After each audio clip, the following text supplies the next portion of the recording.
Lake Conroe today. Well, every day lately. So I just updated the software on my transmitter, and that seems to be good. So let's warm her up. Okay, the steering is connected, the rudder's down, clutch is turned off, AIS is on, VHF is on, both chart plotters are, well, wait, one is locked. Okay. Alright, so let's just go through the scenes once. So that's the, excuse me, the 360 cam, drone shot, head cam, the checkers cam. That's the checkers cam. Now we'll go here. Let's see, right here. And then we've got head cam, 360 cam, and face. And then if we go here, we got chart plotter, chat, and overhead. And then I've got several different versions of chart plotter plus a different camera. So let's go with checkers cam, overhead, and head. And then we'll get ready to go. So these lines, that line's untied. The other front port line is untied. We're going to turn the trolling motor on. Plus I wanted to fix this. That could be a problem later when we're sailing. Trolling motor on.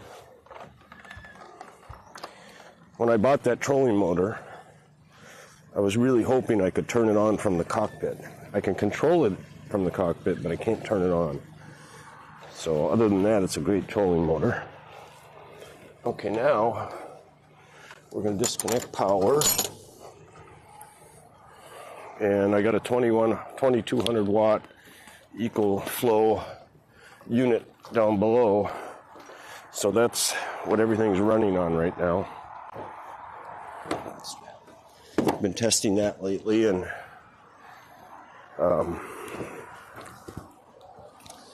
I can go. I've been going out about 4 hours a day, and when I come back, it's anywhere from 65 to 75% charged. Okay.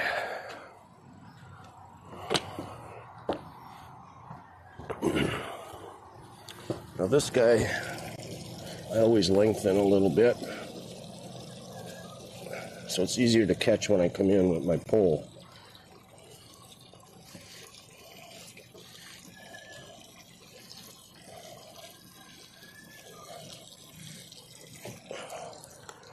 Okay.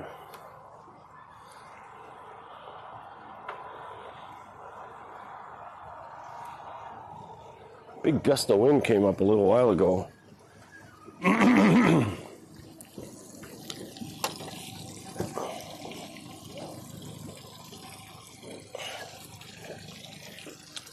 Okay. Forgot to put the dagger board down.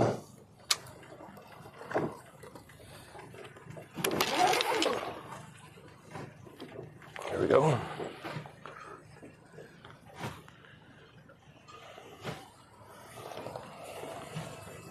All right. And away we go.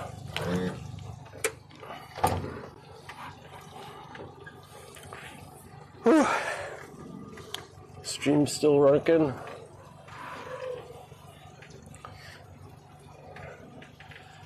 Been working through a lot of technical bugs to get this system working good. It's very complex.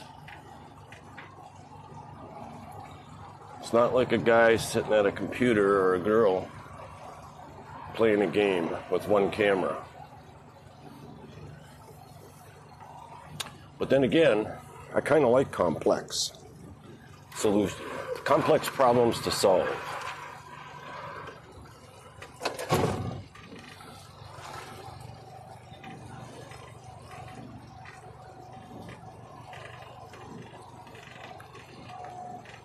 This is Waterpoint Marina and, I don't know, shopping center. I guess it's not a shopping center really. It's mostly restaurants. There's probably, I don't know, 15 restaurants in this little place. Those are apartments up there. And one thing that's cool about them, I'll bet they're expensive. Because if you look up there and you can see two porches, the two porches are for one apartment. So, like on the corner right there, you got two sides. You actually got 4 porch windows. I'll bet you those porches are, 500, probably 400 square feet. Huge. Okay, so we'll go out a little ways. Let's pull up the trolling motor, or deploy it.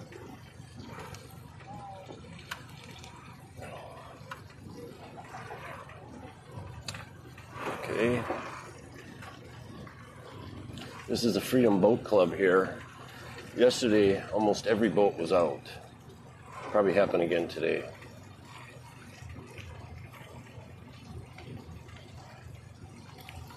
There's a big school of small fish, bait fish.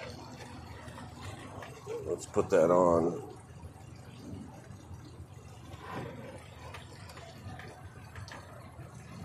Okay.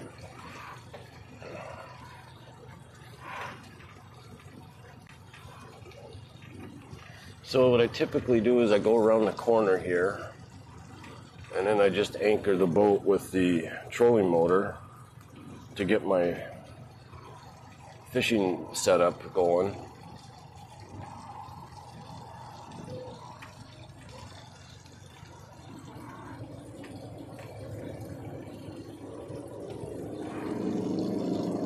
We'll just anchor right here.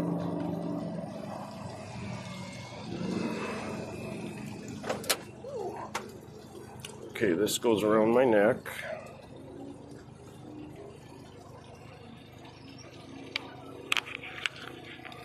Then I tighten it up just a little bit so it's not hanging way down.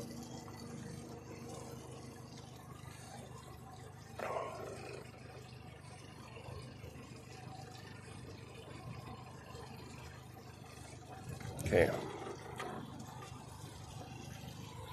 All right, so now this pole here,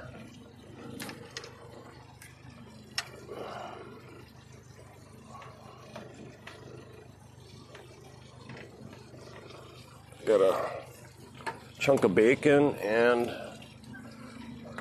a fish tail.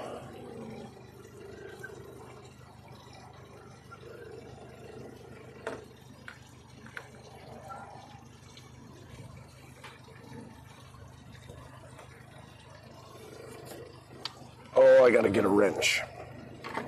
I gotta get a wrench before I even try to put that pole in there.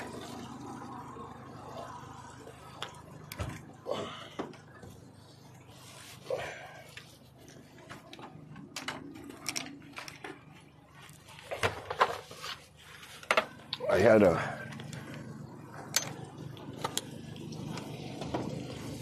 yesterday it loosened up, I think.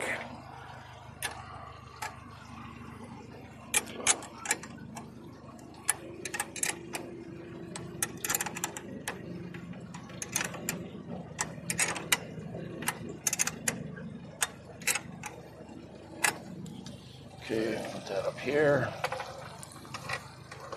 Okay, so this is just an old, crappy Walmart pole with an old spin cast reel that's actually broken. I got it held together with tie wraps. So, and this is a cheap ass mount for the pole. And if I got a big fish on there, I could lose the whole thing. And if I do, it's no big deal. Okay, now let's get ready. Get this guy ready. This one we got a hot dog and some beef jerky. I'm trolling for catfish, obviously, or maybe not so obvious, but okay.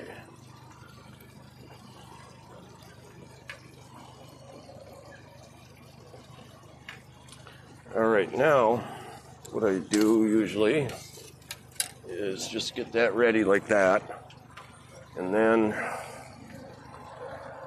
we'll take the trolling motor off a lock, and we'll turn the prop on, about 3, and then I want to get some motion before I start putting this line out very deep.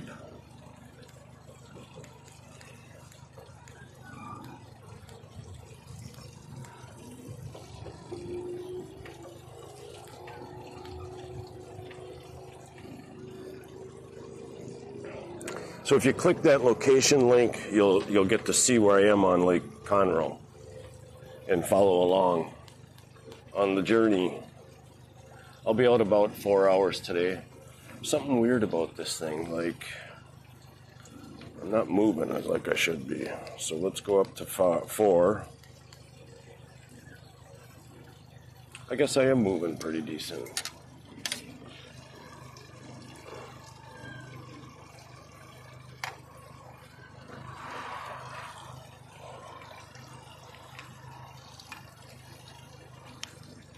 I got a snag here last night,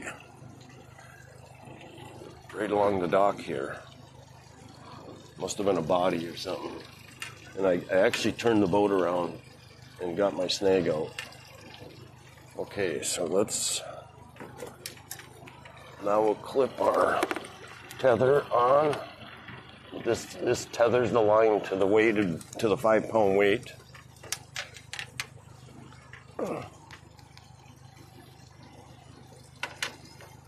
Okay, we got that loose. Now we'll start dropping. Let's go to this scene here. And you should be able to see me dropping the ball. Oh wait, I gotta turn the transducer towards the aft starboard side. There's the ball up there right at 6 feet. Now you can see it go down. I'm going to go down to about 8, maybe, right there.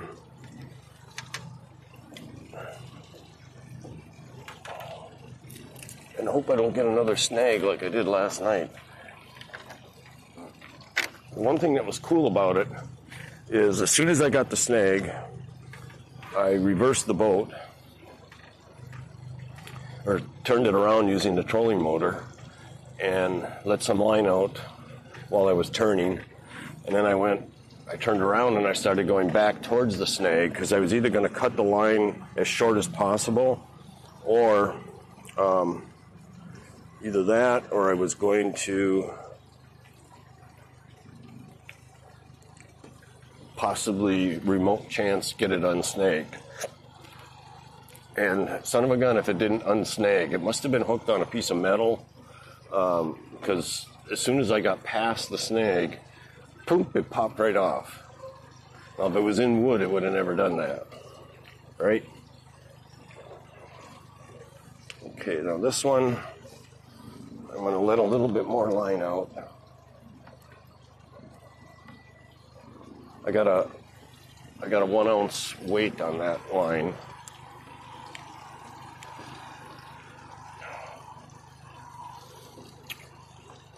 Now, the other day I caught a really nice, maybe a 5-6 pound blue catfish.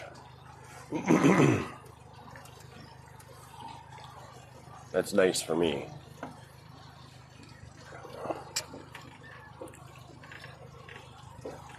Ooh, this coffee cup right here, Contigo from Target. Man, it keeps that coffee hot all for about 4 hours at least. So the wind is pulling me a little off. We're at 8 feet. The water's 14 feet deep. I don't want to go too deep because I know there's stuff down there. So there was a big ass boat here. No, there it is right there. It's back. So that great big, I houseboat right there was actually out last night. I've never seen any of these liveaboards out here leave the dock. But that one was out last night. Okay, that line looks good. This one looks good. Vibrating like crazy though. That's okay. Okay. Anybody in chat? Nope.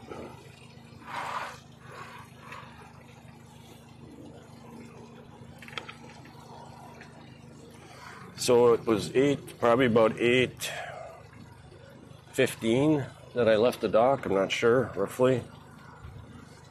Which is, I got up at 7, I was gone by 8:15, and I had to update software on my LiveView transmitter here. Make sure it's still transmitting, it is.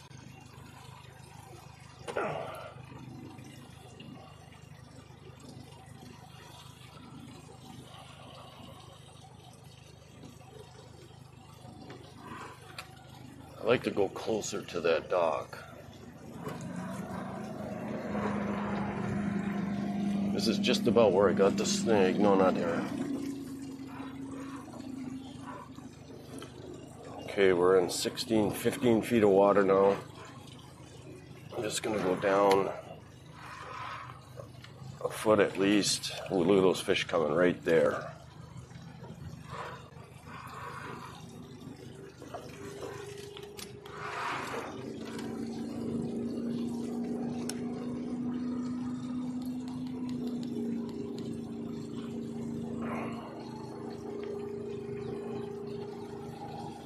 Okay,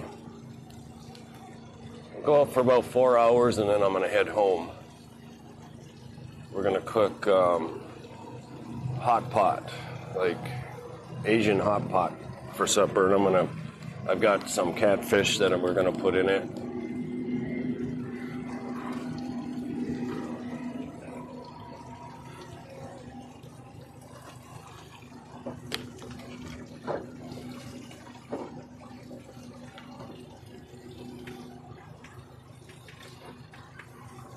Oh, it's a beautiful day. Not too sunny. It's kind of overcast. Sun will poke through sometimes. And then the wind is calm right now. It's probably about 3 knots or so. And I didn't even look at the weather. It's getting to the point where I don't care much what the weather is unless it's something, like a big storm coming. I used to be a little bit afraid of the wind almost. Like if it gets up to about 15 knots, I definitely don't want to be sailing because my skills aren't good enough. But even docking and this lake, there's like a wood or rock wall around almost the entire lake. The only thing that doesn't have the wall is up north on the north end of the lake, which I can't even get to because there's a bridge. And at any given time, every once in a while throughout the day, I'll just count all the boats I can see. Like right now, I can see 1, 2, 3, 4. 4 only. But, you know, if you get past about 9 o'clock in the morning and you're out in the bay or the bigger area, you'll almost always see 15 to 20 boats. And there's a lot of big boats, a lot of wakeboarding is really popular, probably is everywhere, but it's like being in a bathtub. Though there's so many boats making so many wakes, and they're hitting these walls, and then they're bouncing back, and so this is a really wavy lake. It's not horrible or anything, it's just more wavy than most. In fact, I put Grok to work, Grok AI to work on a deep search to figure out how many boats were on this lake. And Grok came up with about 4,000. And then you probably could add a couple hundred for trailered in boats that particular day. I'll bet a couple hundred would probably be about right. Because I know every boat landing I see, it's all loaded up with a whole bunch of empty trailers and trucks. So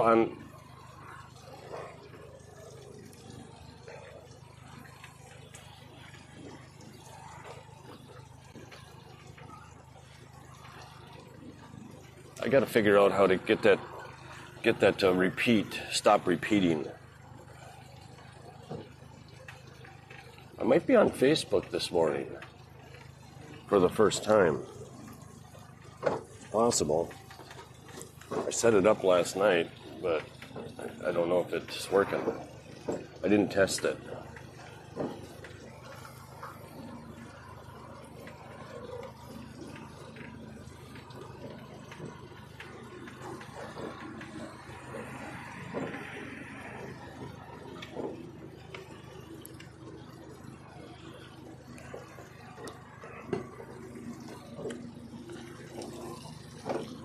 Checkers. Okay, I'm going to put the checkers gate up.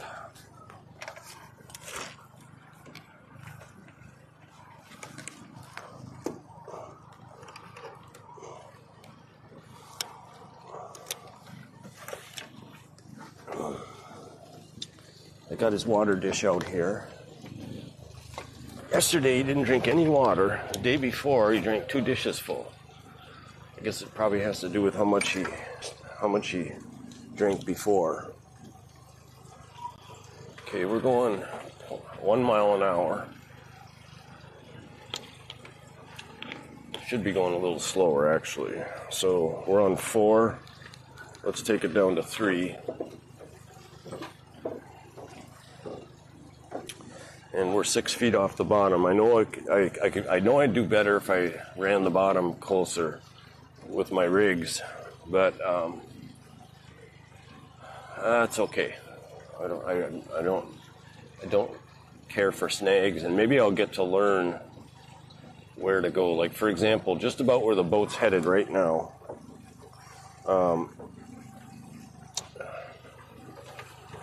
Like for that point on the starboard side, on the right side.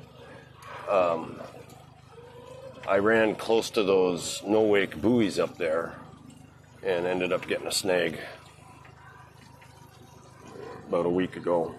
That time I did lose my lure and some line.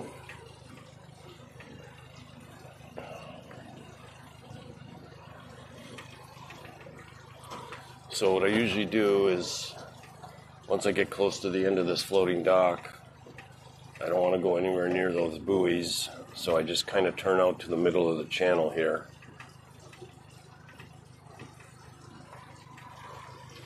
And we could let a little more line out. We're at 17 feet now. Let's go down to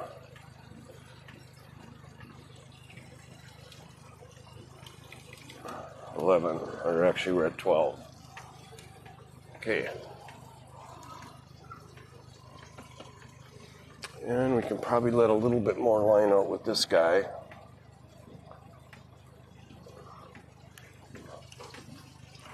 Wish I had line with depths marked on it.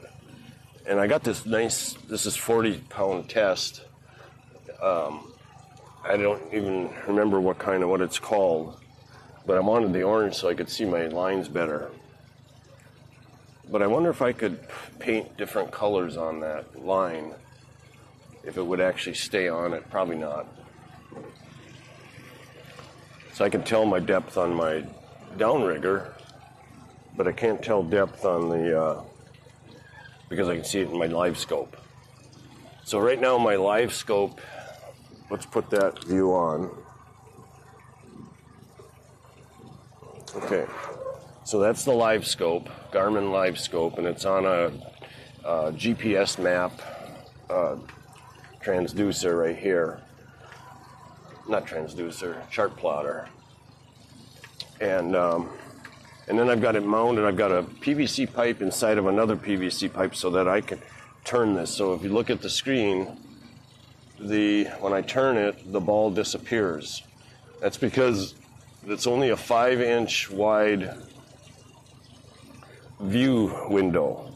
So I'm looking, right now it's 5 inches wide, it's going from the bottom of this pole and it's headed off to the side, and it's looking at my ball that's down here on the starboard side of the boat. So it's fairly close to looking sideways right now, maybe a little bit back. And that's why the ball is showing 6 feet, because it's 6 feet from where the transducer is right here to where the ball is out there. So I'm basically looking to the side just about, maybe a little bit angled back. And so the fish that we see are actually going front to back mostly. And so basically the hook is not to the right of the ball on the screen. It's not to the right of the ball like you might think it would be behind the ball because we're going forward. But actually the hook is towards us. And I've never really been able to see my hook, but let me just turn this once. So the hook is going to be behind that ball. So as I turn it this way,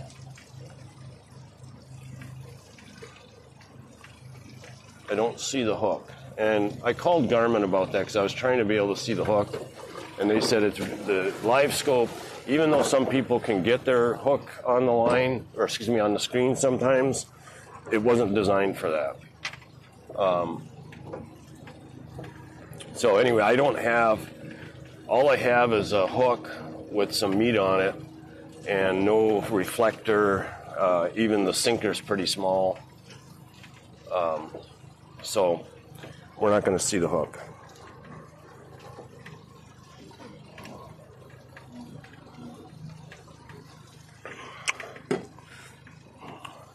So this is very relaxing. I retired a year ago, or a little over a year ago. Man, time flies. So I don't think about work anymore. I know that I'll bet you, like when I was working, if I would be out here like this, I'd have to kind of fight at it to keep it out of my mind.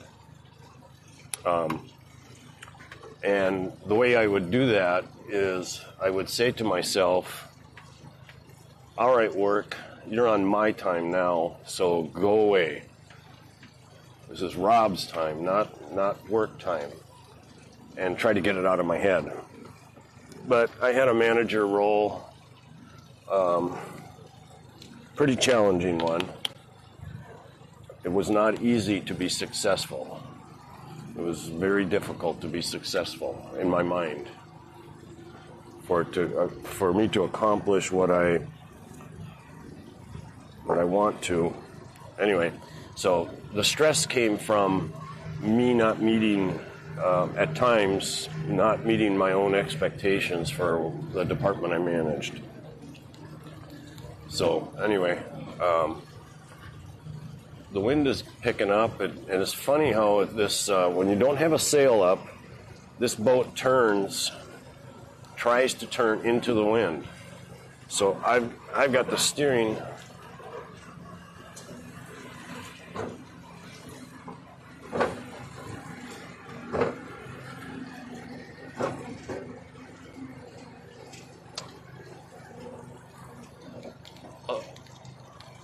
Hello, Aaron.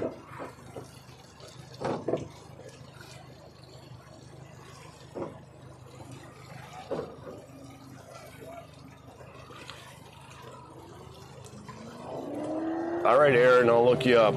Are you selling something, or you just really want to just get to be friends? Either way is fine, but just curious. In other words, are you a bot right now, or are you really there, Aaron? I suspect not. Okay, so let's drop the line. We're in 20 feet of water. So let's drop the line from 12 feet. I don't want to go too much more. I usually stay about 10 feet off the bottom. And I did get a snag up here not too long ago. So, okay, so Aaron must have been a bot. I got to figure out, I got to have an admin eventually, but I also got to figure out how to recognize and delete those bot comments, because I don't see those on other streamers' channels. I usually get 2 or 3 a day over about a 4-hour period. Okay. When I'm in the wind, I want to step this power up a little bit on the trolling motor.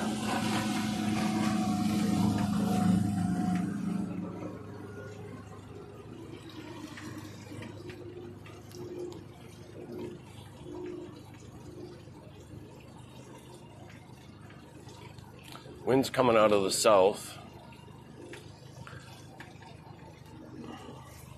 So when I'm going this slow, it'll probably start drifting me, it usually does, drifting me over to the port side of the channel.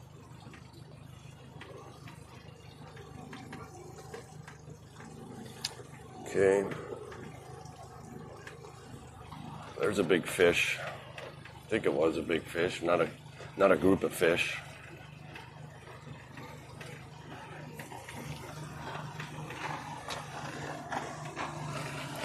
So what's happening,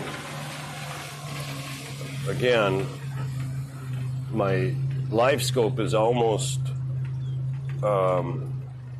sideways right now. So most of the fish that you're seeing are moving under the boat, and they're moving through that 5-inch window. That's why you see them. You see that big group of bait fish.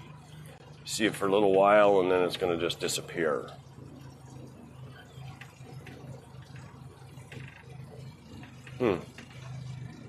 Yeah.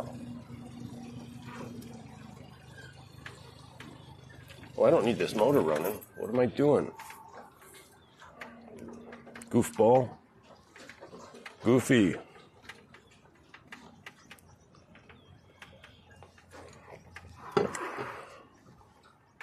Let's go to the cameras for a while. There's Checkers.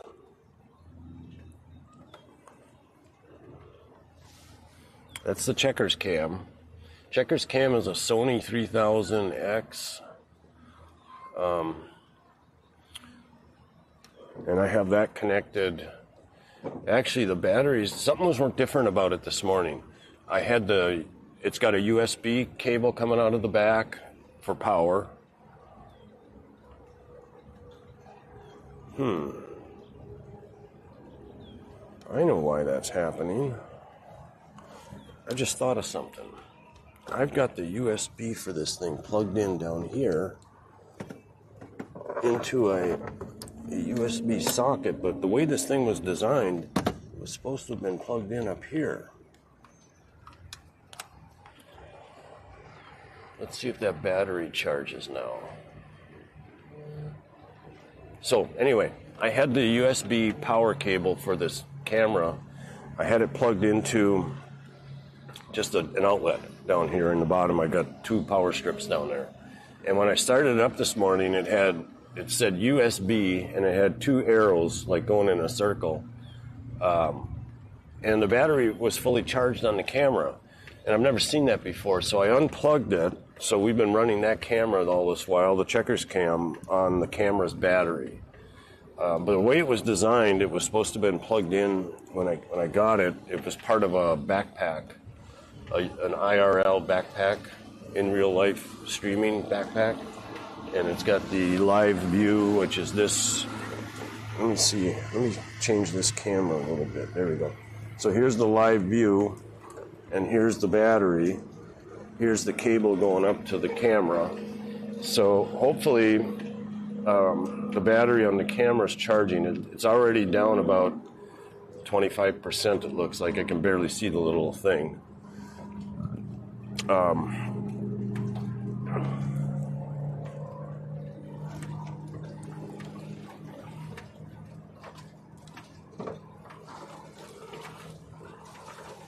What's going on here?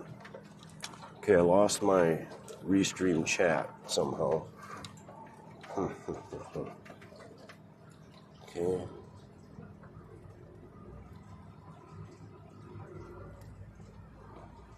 There we go. So the way I have this, let's go back, let's stick with the camera for a while. So right now, hopefully it's charging. So this battery came with the backpack, and the output voltage of it is designed, has a port here that is the correct voltage for that LiveView. And I don't remember exactly what it is, but it's specific. It's something like 9 volts or 8 volts. You know, a lot of things will run on anywhere from, 5 volts DC up to maybe 12 volts DC. But this one was really specific. So I've tried to power that LiveView from a USB cord, and it doesn't work. It has to be plugged into that battery or another device that gives us that voltage. So, but then it dawned on me just a couple minutes ago that this camera was designed to be plugged into that battery, not a USB outlet. Oop, we lost our... Okay, we're at 22 feet and our hook is at 12, so we'll go a little more down. So I unhook the drag on the reel, and then I release the brake, and I use my finger to slow the descent of the ball. So 22, let's go to 14. That'll be 8 feet off the bottom. So we're looking at that. 21.8 feet of water, and we're at 14 feet. The 5-pound weight that my line is connected to is that ball that's located 6 feet from the transducer and 14 feet down.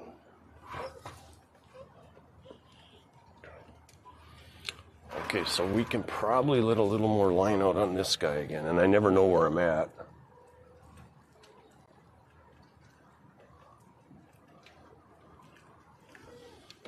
Okay. So what I'll do, and what I usually do, because the wind is almost always coming out of the south, southeast, southwest. Today it's a little bit southwest. But anyway, I troll with the trolling motor typically, unless the wind is too strong, and then I use the big motor.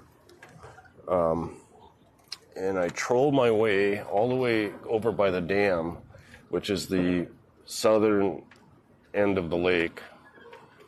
And that's the deepest part of the lake. It gets to about 50 feet all around in front of that dam. And so we'll troll, take our time.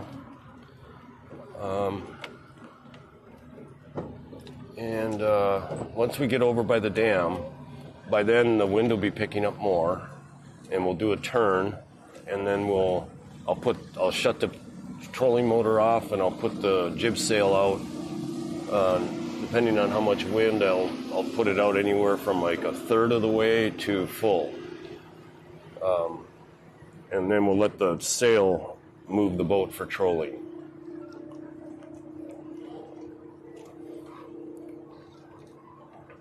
Now let me describe my streaming setup here. So I've already talked about the Sony 3000X camera, which is on checkers right now. Let's go there. Oops. Okay. So that's the checkers cam, the Sony. The overhead is coming from a Insta360 360 camera, and I got it on a 9-foot invisible selfie stick. So, and what you can see there is my solar panels, which are charging the batteries down below. Not much today, but normally. You can see my Starlink satellite dish, and a bunch of other stuff. You can see the flags are replacing a $1,500 wind instrument that I'd like to have someday. So that the flags are telling me which way the wind's going for when I'm sailing. Now, the next, that's a 360 camera, and that camera is Wi-Fi'd to my Apple phone. And then the Apple phone has an HDMI adapter in it, which has 3 ports. It has standard USB, and then it's got USB-C, and then it's got an HDMI port. So it's converting the screenshot coming from the camera, screenshot on the phone, it's converting it to HDMI, and then the HDMI cable is going to my YOLO box switcher, which is this device right here.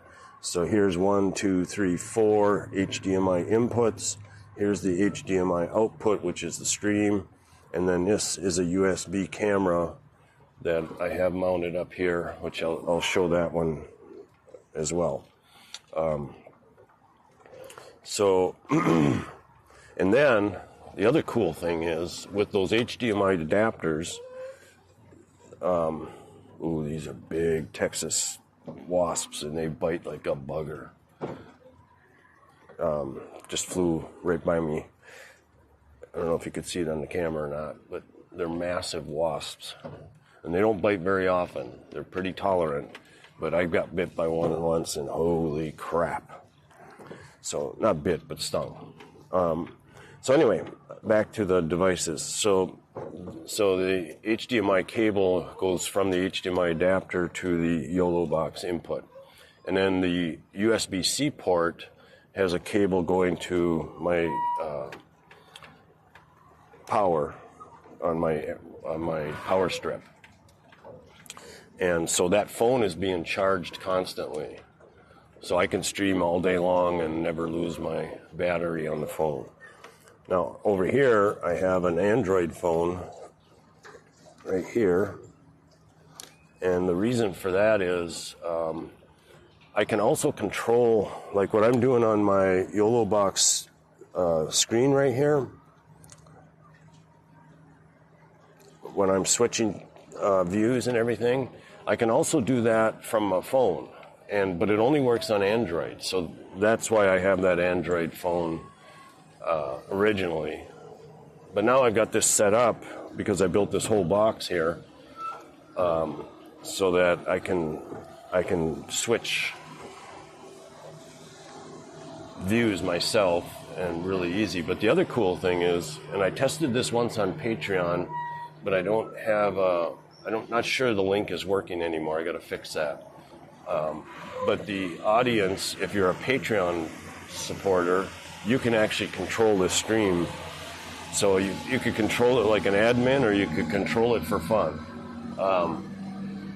Now, if we got a lot of viewers someday, and you're jumping around camera to camera worse than I do, maybe we'll irritate some people. So we'll see. We'll cross that bridge if it ever comes.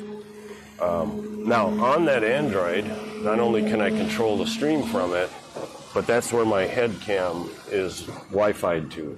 So this camera is Wi-Fi'd to that Android phone, just like the Apple was with the 360 cam. And it's got an HDMI adapter. It's right here. It's this white thing here. And then it's got a HDMI cable connected to it and goes to an input here. And also the USB-C charge cable. So that phone is charging also. Now over on the laptop, I have the laptop is Wi-Fi'd to the Garmin EcoMap. And that's the same thing. I got a USB adapter, so the iPad is getting charged right now. And it also has, I've set it up on split screen so that I can monitor chat with my eyes. And if I have to have it on the split screen there because I just don't have a fourth device to put Restream chat on. I do have a laptop down below that's running right now, and I have Restream up on that as well. And you know what? I think I left the screen on. So that's going to suck way too much power. So let's go take care of that problem. I also want to make sure it's Bluetooth to my headset. Oh no, I did it right. Okay. I'm better than I thought I was. If I get a chance to put that life jacket on Checkers, I will. But he's got to be standing up. By the way, if I try to get my hands under his belly and tighten that, put the clips for that life jacket, last time he growled at me. Okay, so now we talked about the laptop and the GPS map, live scope. And we're at 15 feet and the water's 25, so that's good enough for now. Quite a few fish down there right now. Okay, so then the next part of the setup is the YOLO, or is the LiveView, which is basically that's what's transmitting the stream. And the LiveView has 4 modems. 2 are Verizon, one's AT&T, and one is, and I have trouble remembering this every time, T-Mobile. Huh. Wow. So it's got 4 modems, and it's splitting the signal between those 4 modems, but it's also connected to my satellite dish, my Starlink. So basically, this transmission, this stream, is 7,257 kilobytes per second, and it's splitting those kilobytes, or bandwidth, or whatever you want to call it, across all 5 of those devices. So each modem here is only handling about 1,000 kilobytes per second. Now here in Conroe, Texas, I don't need this. I could probably be transmitting just on the Starlink, or maybe a single modem, cellular modem.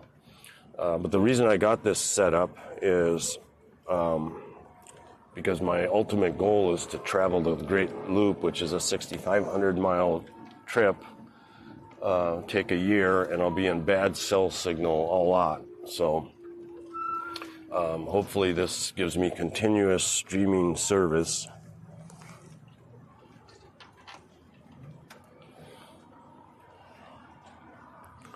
And then for the LiveView, there's a battery that powers it. And then the battery's plugged into the power strip, so the battery's charging all the time.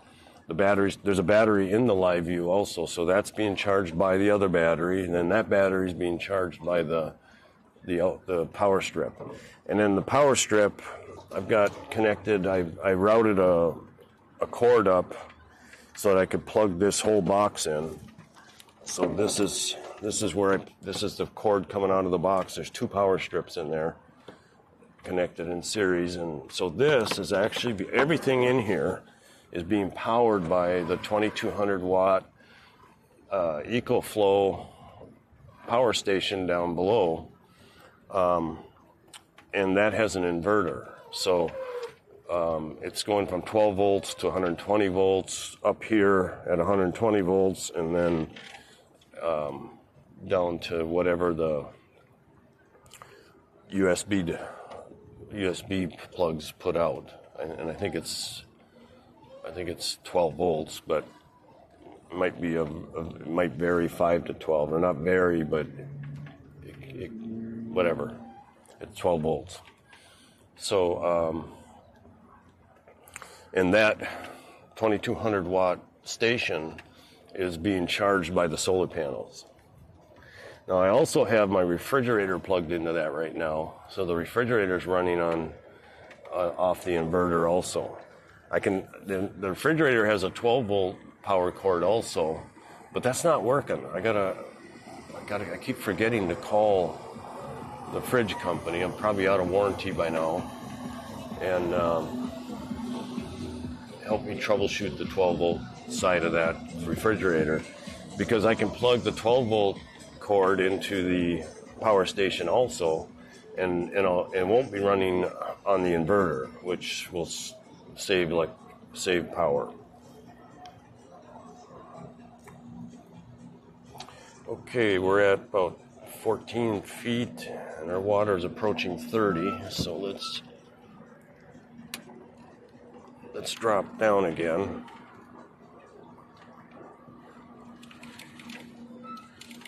I'll go down to about 20, about 19 or so. Both lines look good.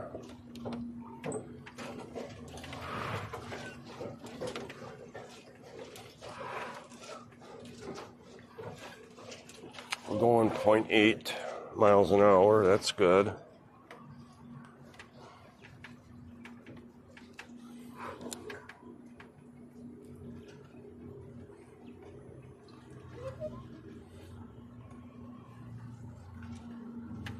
Okay. Ooh, that's still super hot. If you click that location link, it'll take you to Nebo tracker, so you'll be able to see where I'm at.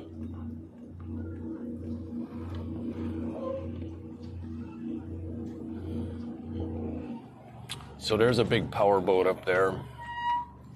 Wonder what kind of engines those have. It's got to be some kind of a big Hemi, or maybe twin.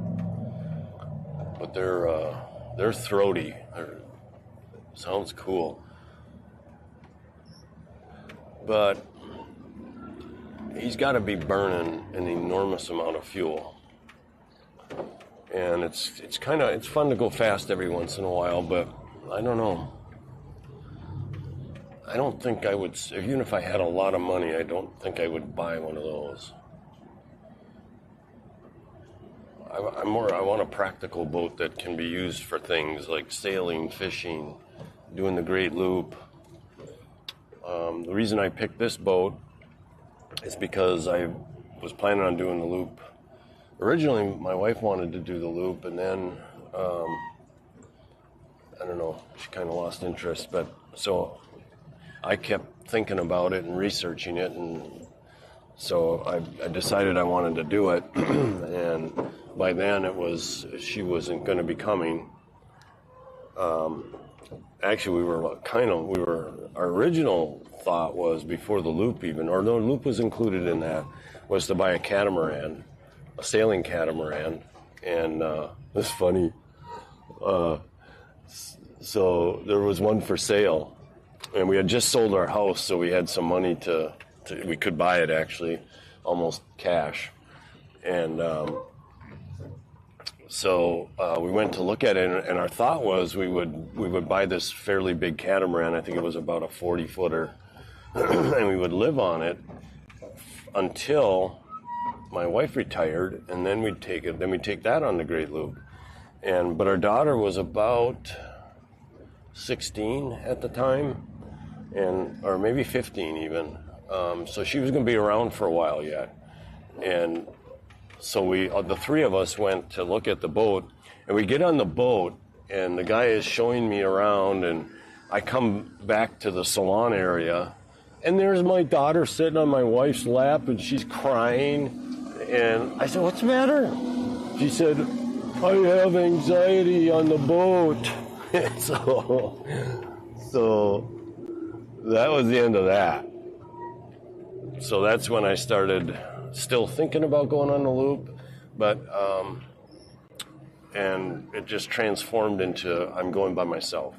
So when that decision happened and I started looking for boats, I actually found the McGregor somehow, videos probably on YouTube, and let's check our lines.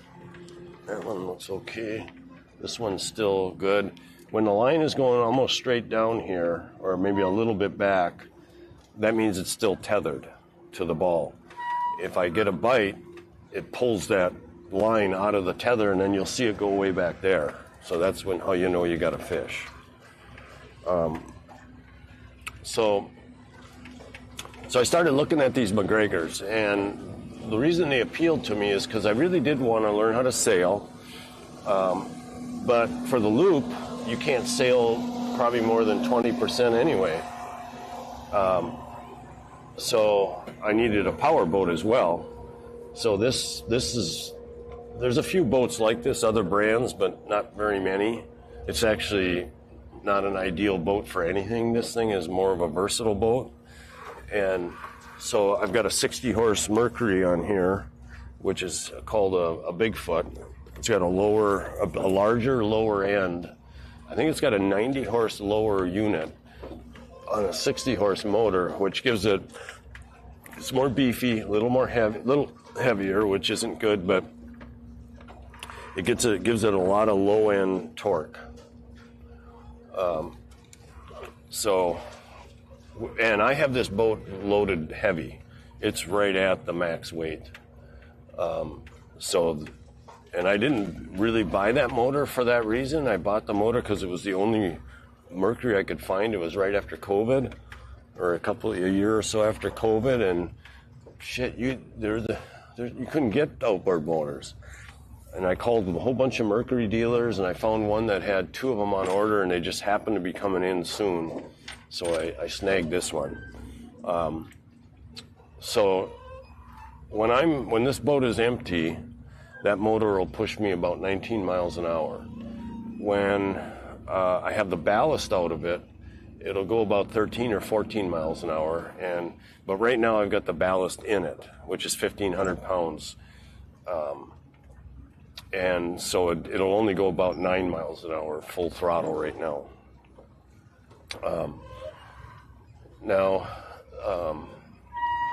This boat has a dagger board that goes straight up and straight down. There's another model of the McGregor that has a swing keel that it swings back up. I kind of like that better because if you ever hit something, it swings up, Instead of, if I hit something, I destroy the fiberglass dagger board.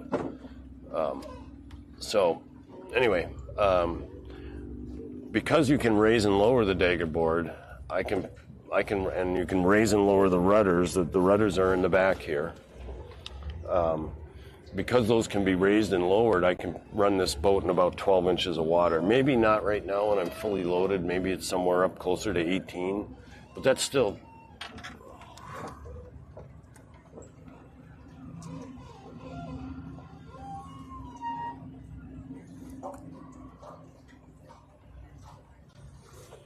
Are you a bot or are you a person? So that's my second spam of the day, because I don't think there's anybody there. So anyway, I can beach this boat, which is a bit of an advantage on the loop because especially if you have a dog to go potty, I can beach the boat. I can also beach the boat to go ashore. I can beach the boat at night, assuming there's no tide or current. So that's just it's more versatile, right? Most of the boats on the loop that do the Great Loop, most of them are trawlers, twin engine trawlers, 36 foot, 40 foot, over 50, up to 50 feet probably. You can't, they've got about a 3 to 4 foot draft. Some people use sailboats, standard sailboats with a keel, and they're anywhere from 4 to 5 foot draft. I'm a 4.5 foot draft with my dagger board down. So anyway, I wanted that ability to beach it, and then I wanted to be able to sail, but I need some speed too. So my normal cruising speed, where I can make some time but also save some fuel, is about 7 miles an hour. So that'll probably be my sweet spot when I'm on the loop. And most people with the bigger boats, if they can afford the fuel, they'll run them at about 10 knots, and they'll go 50, 60 miles a day.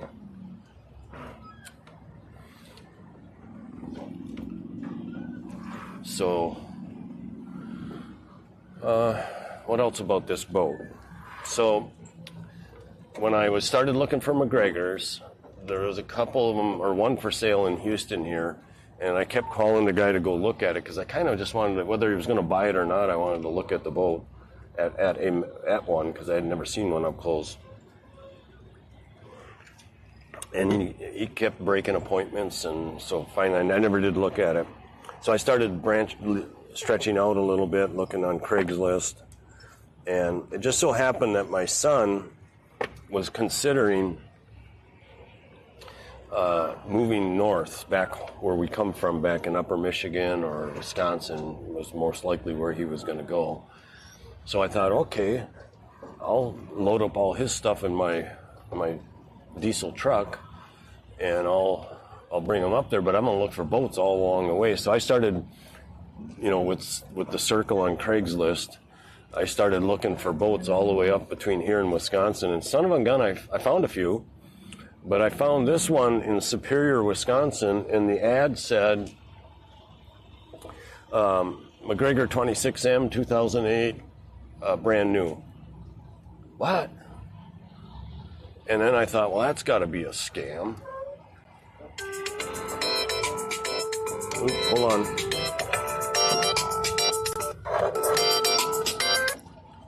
Good morning. Good morning. How you doing?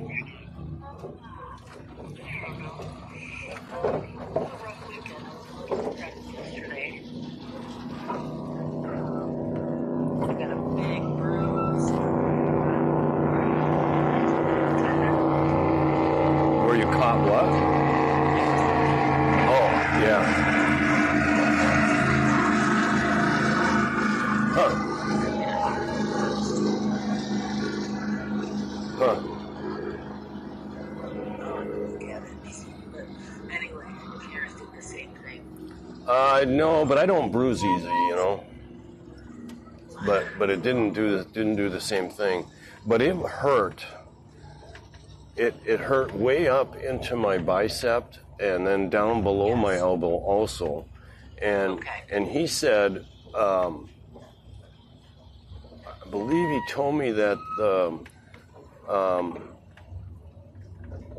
that's the weak muscle hurting also. You bruise the tendon, but the muscle that's weak is the one that hurts. In fact, when he told me to do that weight exercise, he said it's going to hurt, and it's okay. You're not making it worse. Because I don't seem to have any trouble doing that exercise. I mean, it's sore, but I see either that or we're just recovering quicker than you. Yeah. Which is unusual, but could possibly be. But Right. Doesn't be unusual. So I'm going to try to work for about. So I was going to tell you, I'm probably not going to start dinner until later in the evening, maybe even not till 3 o'clock. Okay. Because Cory's going out for the day again today.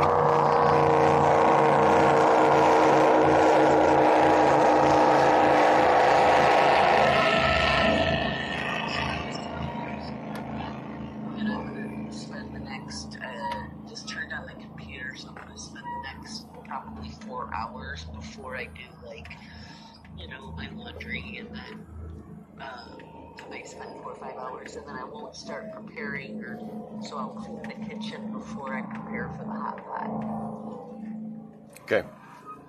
And then, assuming I should probably clear off the table. Oh, I don't know what to do with everything that's over there, but... Well, yeah. Like I could stand and eat at the counter, so maybe you don't have to clean it off completely. You can make room for 3 people, one on the end, either way. So whatever you want to do. There's probably room. There's room to make. There is room to make room. It's just a matter of. Yeah. That's about the only thing that needs to be done. And then Mary was like, "Oh, I used up all the." She used up one of the carrots and something she made for her supper last night, and she's like, "There's only 1 carrot left." And I'm like, but I was like, that's okay. I would rather use up the food than, Yeah. in the hot pot and eat one. And I think we will. I mean, we've got only 1 package of noodles.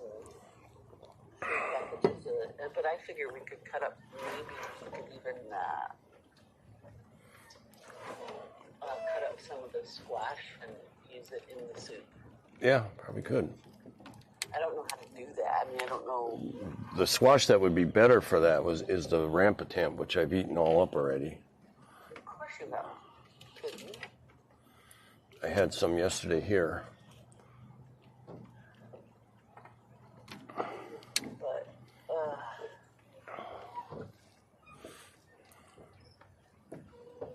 and we probably should plug in that bed, and I should try and sleep in that bed tonight. Just because I don't want to have a night of terrors, just in case the buggies come out. You know, I'm leaving the light on all night, and that seems to keep them at bay. It's the difference between coming out and maybe killing 4 or 5 bugs, you know? Yeah. But Mary threw away the traps last night, and she was like, "Oh my God, these are so full! Like we've never thrown away as many full ones as we did." That she replaced yesterday. Okay. It's just interesting. It's just one of those things, I guess, you know, that you just kind of go, wow, this is just, you know. Yeah.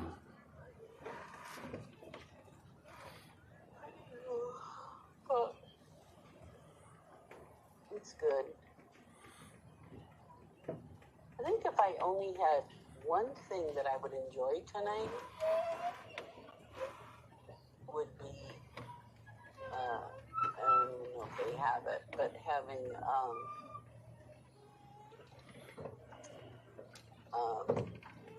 you know, maybe some corn, you know. I could probably stop on the way home. But I don't know that it's really necessary. It's something that sounds good.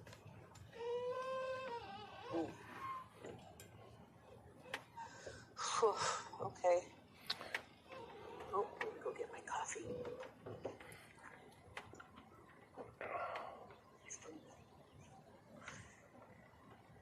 You know what I do? Do you have any canned air anywhere? Any what? Canned air. Canned air? Yeah, you know, for cleaning out computers. No, I don't think so. Because I got to clean out the inside of my computer. It's bad. Second. Hey, Cory, I think you left your phone in the kitchen. You left your phone in the kitchen. There's a phone in the kitchen. And I was like, I knew it wasn't mine, and your dad's not here. He's got the old man phone that's as big as his head.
Cory somewhere.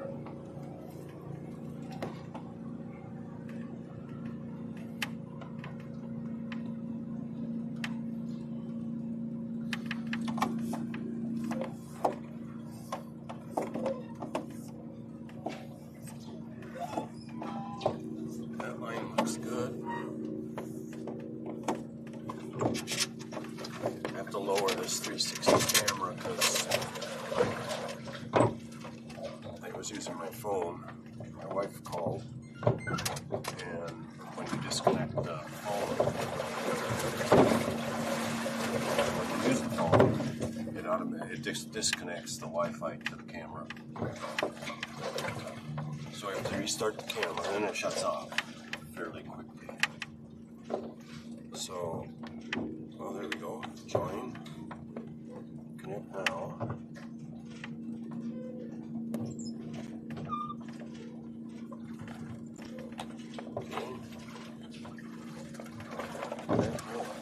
Shoot it back up.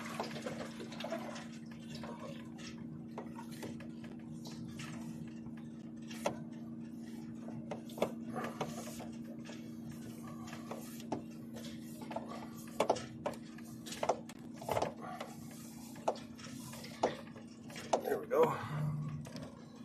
We'll give it a spin. And let's check this line, still looks good. We're going 1.2 miles an hour. I've got 3 catfish in a freshwater drum,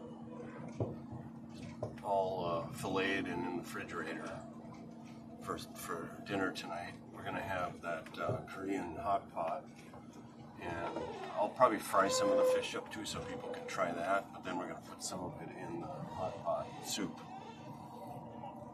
Maybe with a cheesecloth so it doesn't just completely fall apart in there.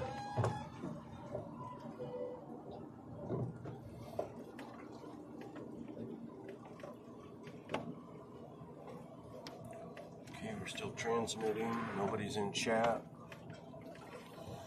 Alright, so I was talking about the boat. There's more to tell. So when I got it, remember the ad said brand new.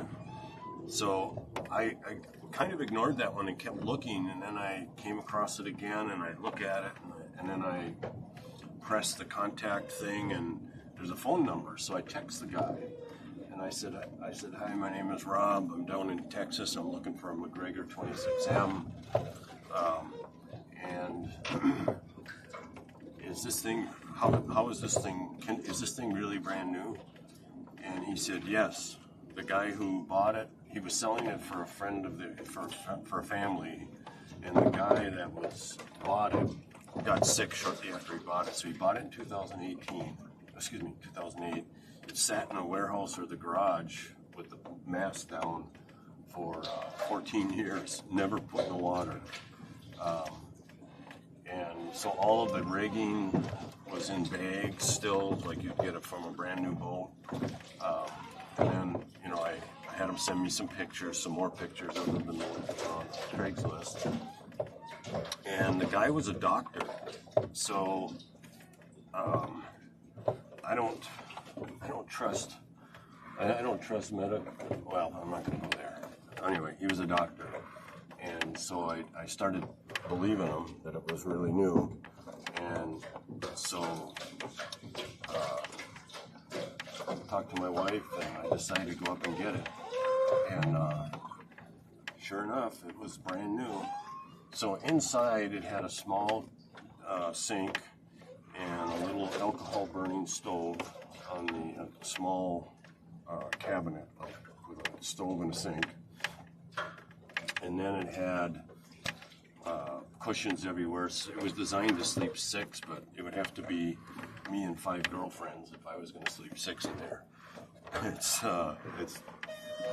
It could sleep a family. It could sleep a family of 6 if you had 4 kids and say 2 or 3 of them could sleep on the same bed. Then I could see it happening. So anyway, then I started modifying the boat, and I love projects anyway, and I love designing things, which I'm not that good at, because about everything I designed on this boat, I had to redo it twice. So my daughter said I couldn't bring Checkers when Checkers was younger. He was still a pup. I couldn't bring Checkers to the boat unless I put this netting up.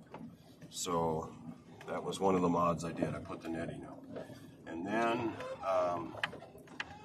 I wanted to put a trolling motor on this boat because I wanted to fish, but doing the Great Loop, I also wanted a bow thruster so that I could move my bow back and forth to help with docking when it's really windy. Now, I'm not really sure I'm going to use it for that because, you know, it's kind of in the way up there and if you're docking in high wind. Yeah, it'd be nice to have some help with the bow, but you could also wipe out the trolling motor pretty easily.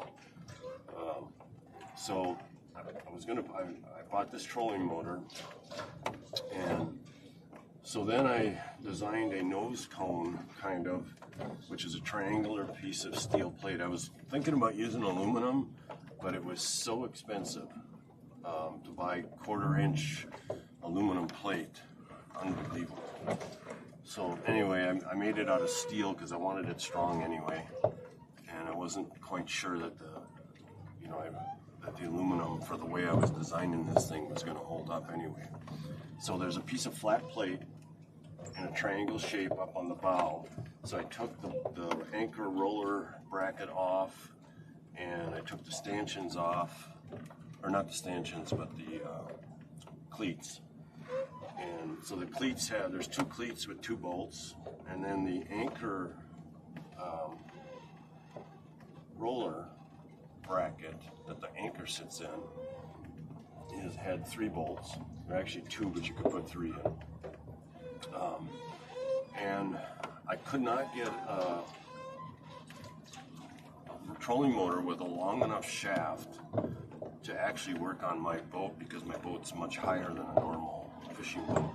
So off of that triangle bracket, I put a piece of plate coming down and another piece of plate coming out, so it's almost like a shelf, and it drops the mounting of the motor down about 8 inches. And so then I can, if I'm in heavy waves or a boat goes by and wakes me, I can hear that motor coming out of the water, but normally it's about 1 foot under the water, which is about right.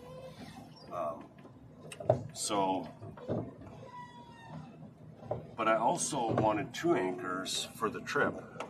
Oh, what happened here? We lost the camera. Photo? What's that? Okay. Battery's still gone. Camera's still on. So when you press the start button, you must take a picture. I pressed the start button because I thought the camera was probably off or the battery was dead, so that's not it. So let's go to my streaming group, and there's the Digi camera. Click OK. Go over here, now it's searching for it. So it dropped off for some reason. Come on, baby. There it is. Good. Okay. We're back on. And when I design stuff, I always try to have like 2 or 3 different functions for whatever I'm doing. So the main reason for building this whole bracket up on the nose was to mount the trolling motor and mount it over the side lower so that the propeller shaft could reach the water or it'll be well under the water. So I built all of that. I put a little gusset on it. But then over on the other side of that triangle plate, I thought, well, that'd be a good place. Why don't I design a way to store the anchors over there? Because I've got a 40-pound trolling motor? Or is it? It's got 80-pound thrust, but I think it weighs about 40 pounds.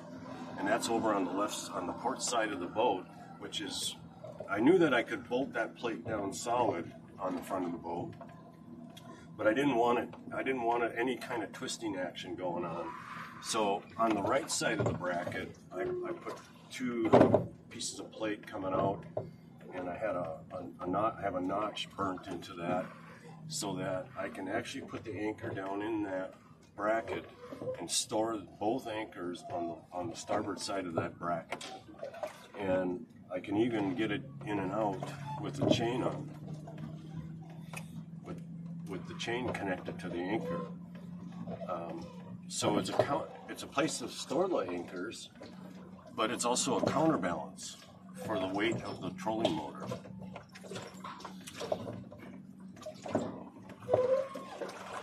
So when I went to put the bracket on, I used 4200 sealing compound under the bracket. There's also 4200 sealing compound under the bracket. So the bracket is glued down, but the 4200 doesn't get super hard. It's more like not pliable rubber, but it can be scraped off. If you use the same 5200 marine material, it gets hard as a rock and you got to grind it off. So I used the 4200, so it's acting like a good solid, but a cushion on the fiberglass also. So the plate is not on the fiberglass. And then I drilled holes in the plate, which was really hard to do to get them to match.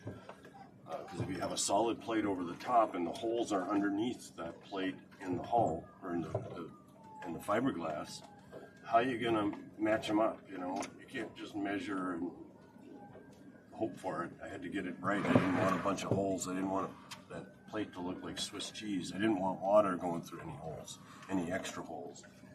So I built a template, and I went up underneath the boat and I stuck a pencil up, and then I took a second template and I put it on there, and then I went underneath with spray paint and sprayed up through the holes, and then I matched up the 2 templates, and they were a little bit off. So I kind of split the difference on a couple holes, and then I used that template to mark the plate to drill the holes. So I drill the holes and I go to put the plate on, and son of a gun, they match up perfect. And I wanted those holes. I don't want a bunch of slop in them, because I don't want water leaking through the holes. So I had them nice and snug. I had 3/8 bolts, and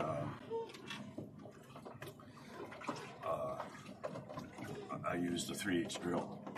Maybe I just wiggled the drill a little bit to get a little bit of slop in them. Anyway, they're nice snug fit on the bolts. And so then, there's 11 holes.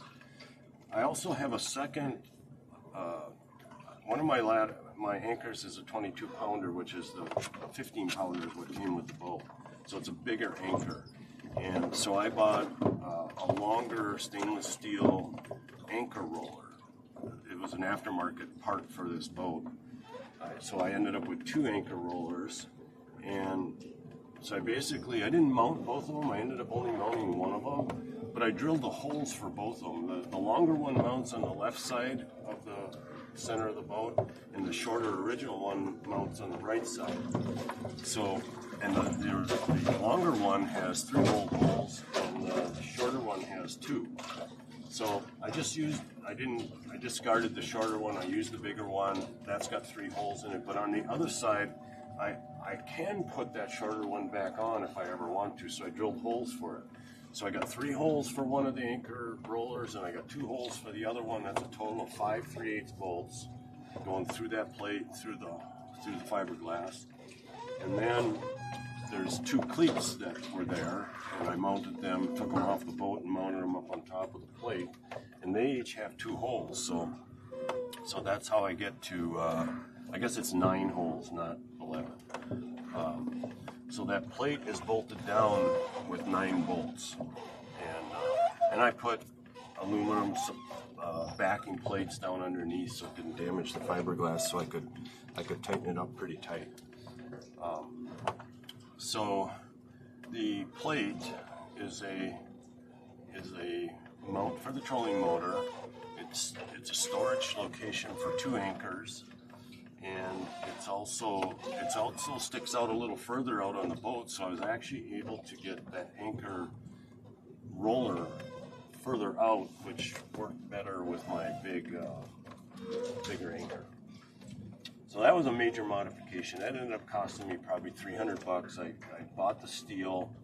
I had it sheared to the sizes. I made a mock-up out of wood first, and so then I was able to give them templates for the steel. So basically, there's 1, 2, 3, 4 pieces of steel. The horizontal shelf for the motor, the vertical upright chunk of steel that moves the shelf down. So it's like a L-shaped. My camera just died again. So let's just work on that. That usually means it's actually off. So there, it's back on.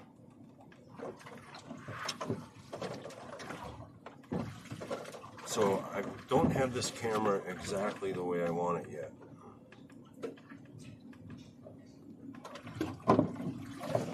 Probably going to have to get some support from the company. No wind. So I don't know about sailing today. We'll see. Okay, back on. Alright, so and then the triangle piece on top is the fourth, and then I put a angled brace down at an angle from the vertical to the table to the shelf where the motor's on. I put an angled brace, just a piece of 1 by 1/4 inch strap of steel, and then I welded it all up and took it to a place to get galvanized. So the galvanizing, I think there was about $200 worth of steel.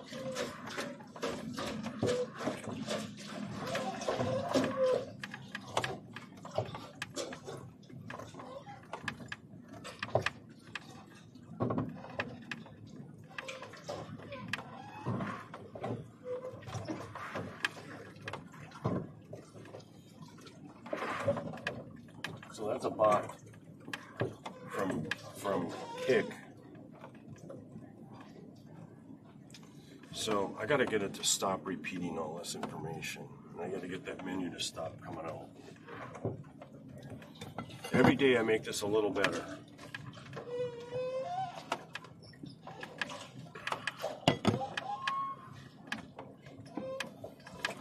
Okay, I got to bring my...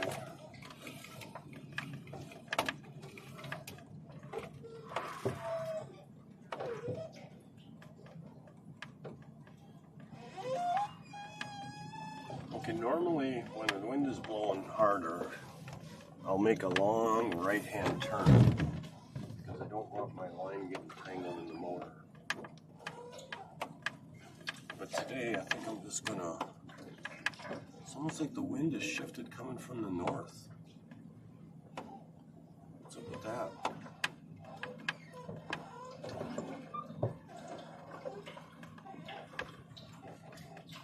So I'm just going to make a left-hand corner today.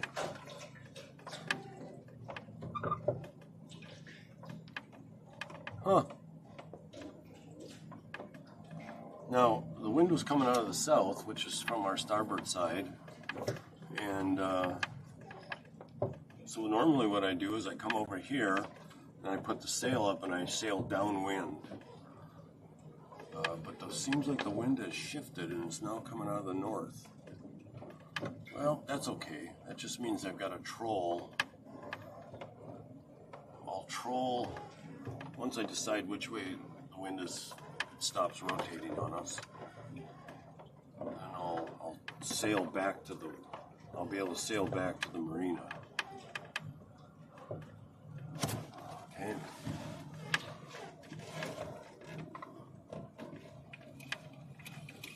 Go down to 20 feet.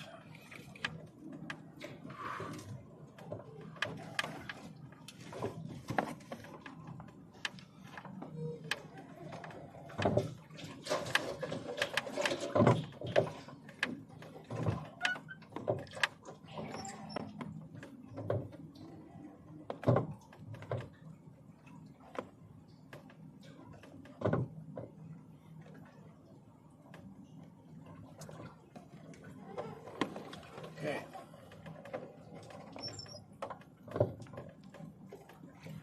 So that's my nose cone mod story.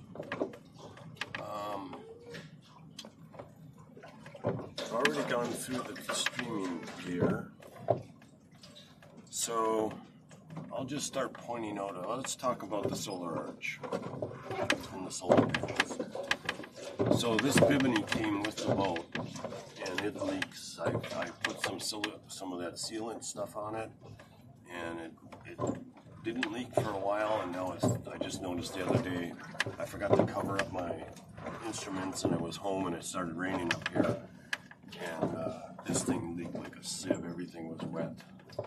I think it's designed to get wet, but I still don't like it getting wet, especially with connections in the back of the sharp pliers.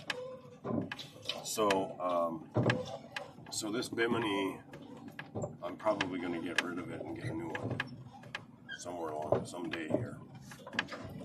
So I designed and built this solar arch. So these 4 vertical stainless steel poles here go up and over the top and down. Now I bought that. In fact, I bought it from Ocean South, and it's made in China, but it's actually really pretty good. I was able to cut it to length. When you buy it, it's a lot taller and it's a lot wider, because my boat is smaller than a lot of boats. So I had to narrow it and I had to shorten it for height. And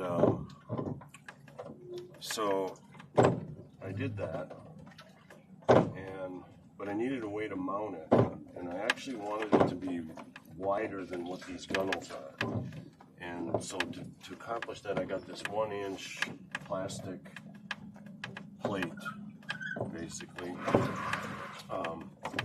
and I cut it to go around the cleat and go around the track there.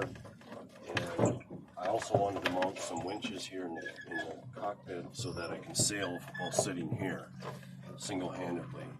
So my jib sheets come back from the jib sail, they go back, and I wrap them around these winches. Now the wind is picking up, but it is definitely coming out of the north now.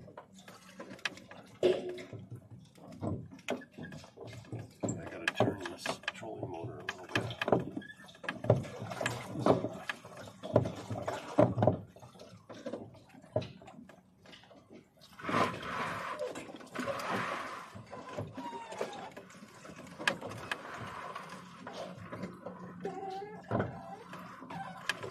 Okay.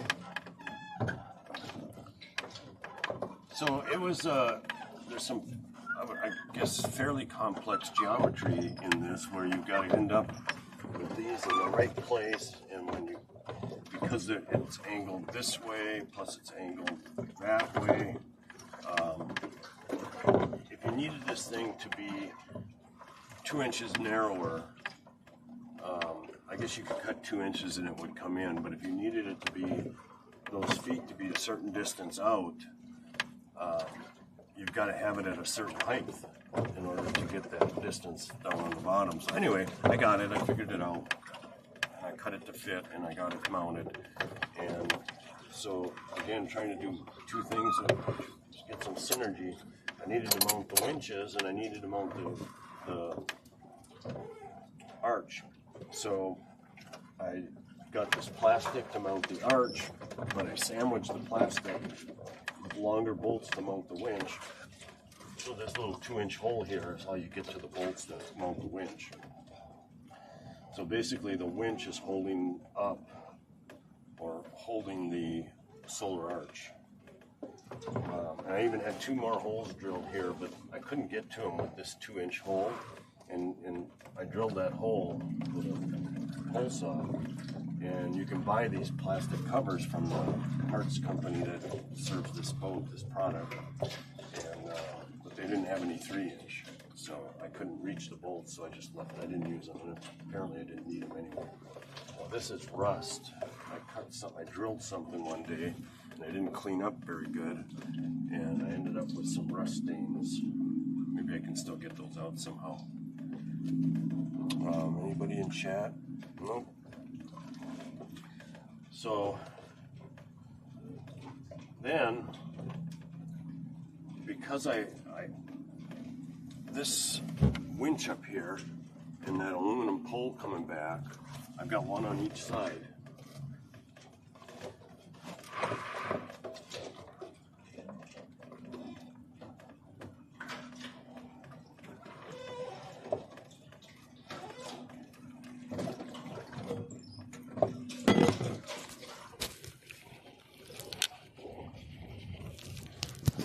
Test. I didn't have my mic on. Dang it. Ooh, it's going to rain. That's what's happening. I think we're going to start heading in. Yep, I think we are. That's why the wind is coming out of the north all of a sudden. Okay, so here's what we're going to do. We're going to start up the big motor. And we're going to start heading back.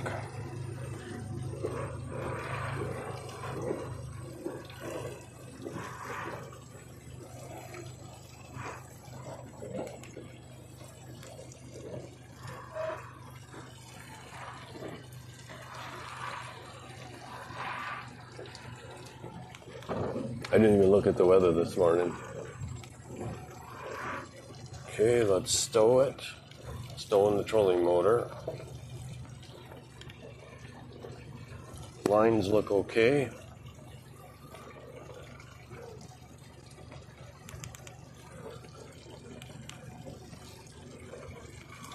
There we go. Stow it away.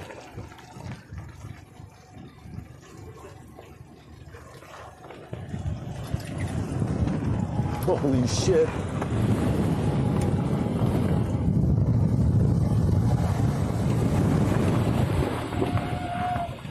Wow.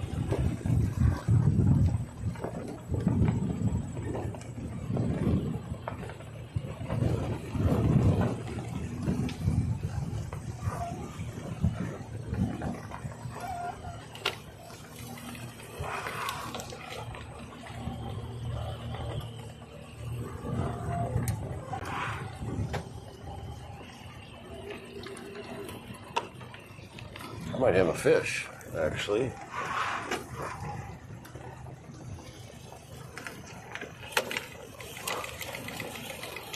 No, I don't.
Okay, that one's in.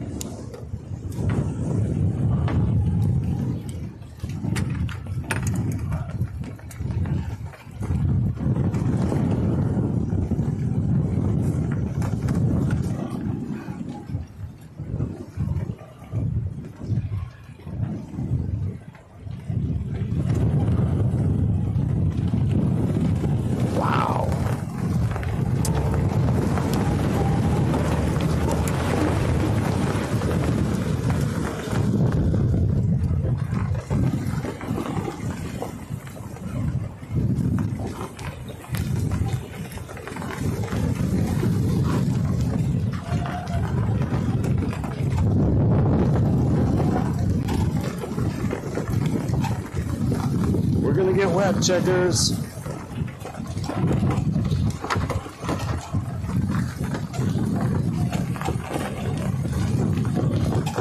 Okay, come on.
get around this peninsula here.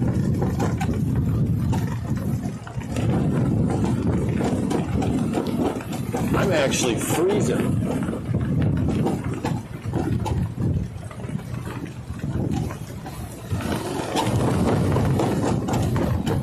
Wow.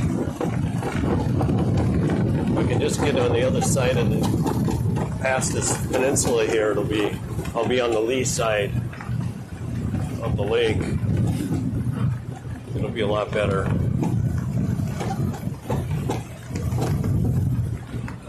Can you believe how far that boat lists over just from the wind hitting with no sails up? Freaking unbelievable. I'm not the only dumbass out here. I didn't even check the weather this morning. What a goof.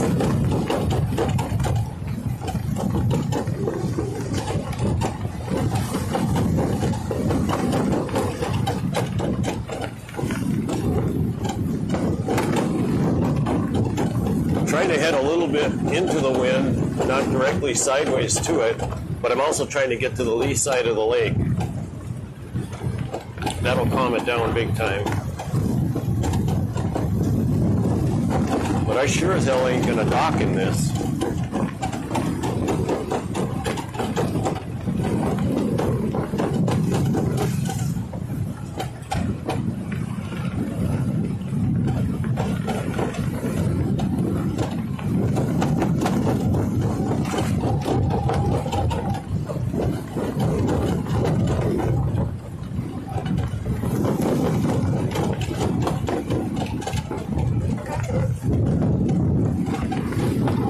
I don't know what cameras are on right now. Let's see.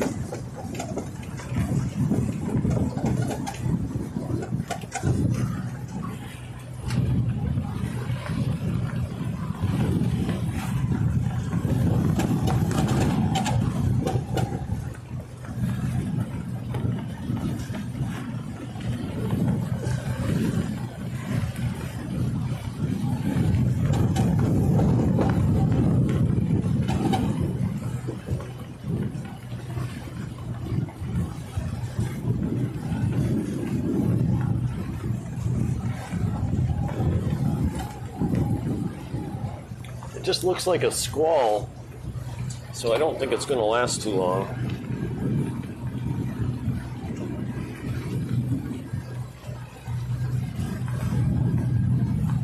That's better. Wow. You okay, checkers? Whew, that deserves a drink of coffee. Plus, I'm cold.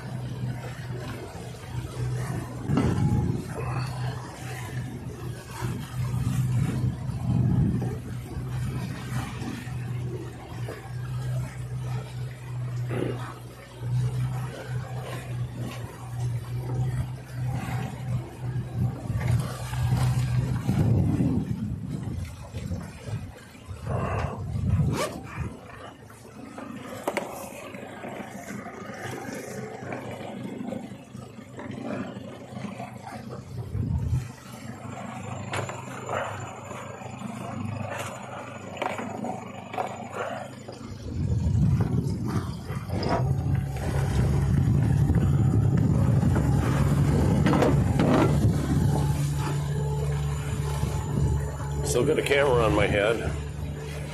Whew. That was something else.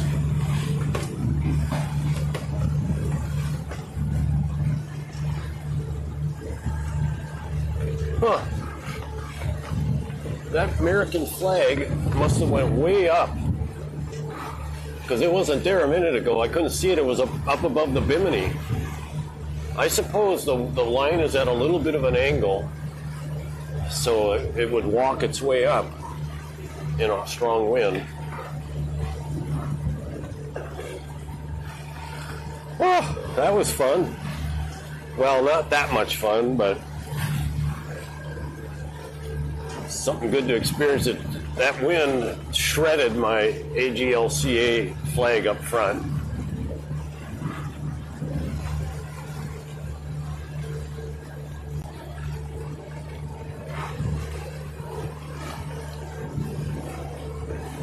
So my waterproof top hopefully worked.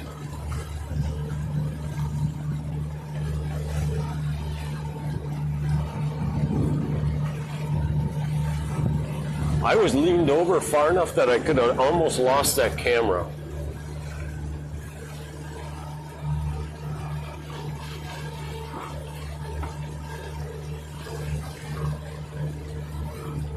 Boy, am I glad I had the ballast in. I would not have wanted to, I would have had to turn that boat up into the wind and just drive it into the wind if I didn't have the ballast in. Or it would have rolled it right over. Woohoo! So let's open that up. Get that camera there. Wow, that was something.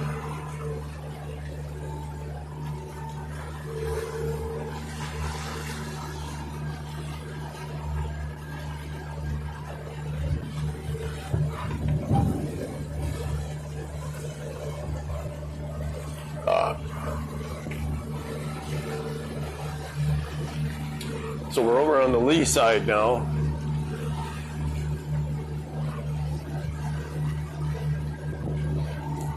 That'll teach me to not check the weather. Actually, I'm glad I experienced that.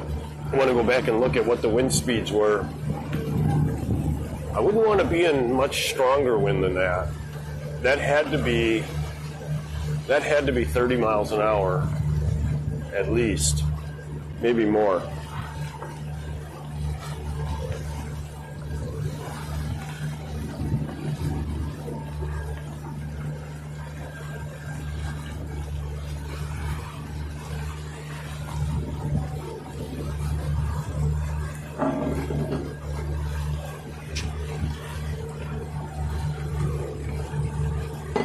No fish, but that's okay, because we got plenty of fish in the fridge. Wow.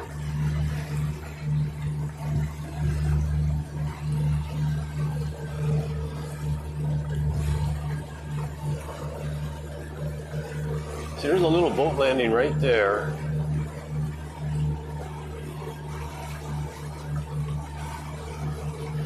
It's pretty cool. People just store their boats there.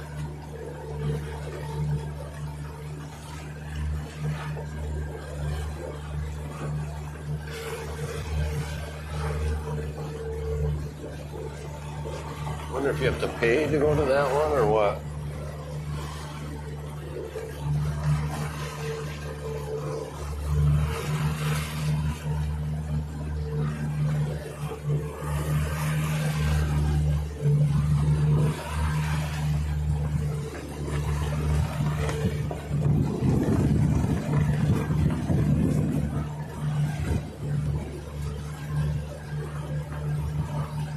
Another bot.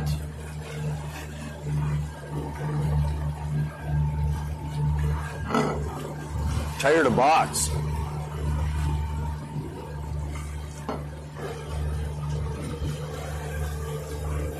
How about if you teach me how to block bots?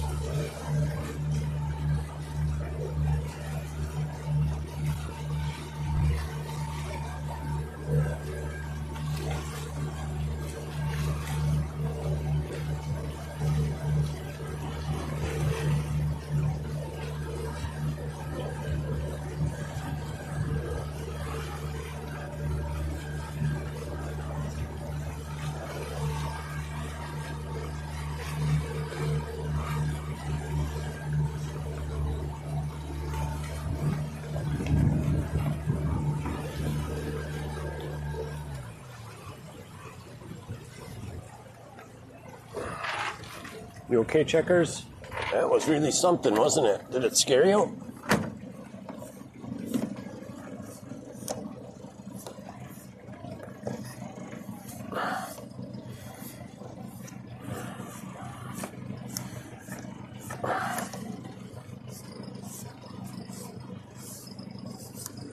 Okay. Now we'll take this over here. get reorganized. Woo! Okay. I got a little bit of just a one drip right there, another one there. That's not bad. Might be a little hard to dock, but not bad.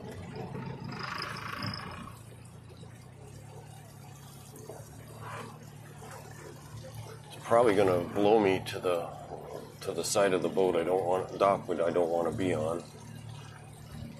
Where's my trolling motor? Stowed, right? Yeah. Woohoo! Now, you know, that's probably the strongest winds I've been in a boat. And maybe that's not that bad. I mean, I know people out at sea with boats designed for it. You know, they run into wind like that twice a week probably. And then they run into much higher wind. But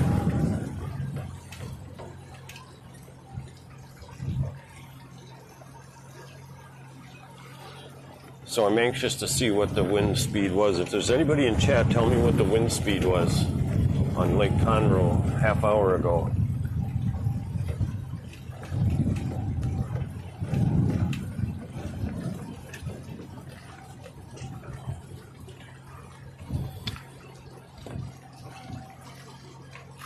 So this isn't bad. I can dock in this, but every time one of those gusts come up, that would make it a little rough.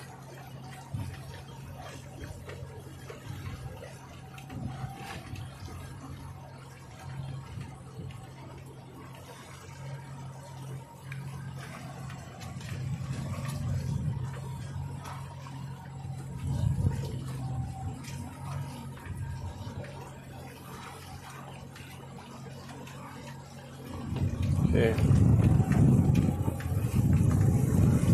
This could be a shit show. I think I'm going to give it a little more time. I'm just going to make a loop here, a circle. That's what these guys are doing too. They're waiting for the wind to die down a little bit to dock. Nice sunny skies coming our way.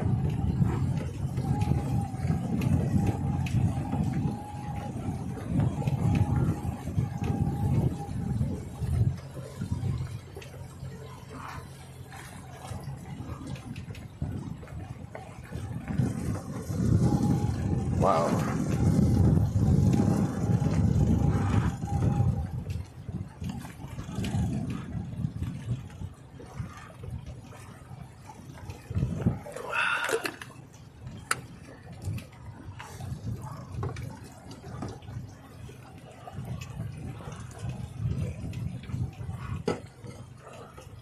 That was pretty incredible.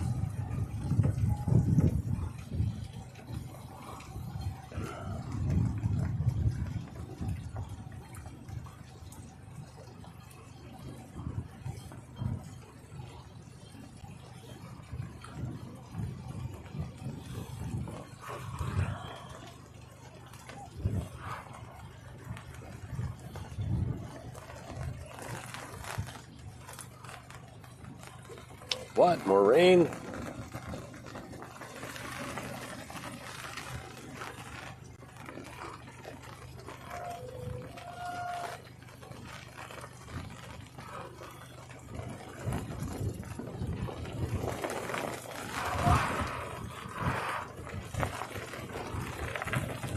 Holy shit.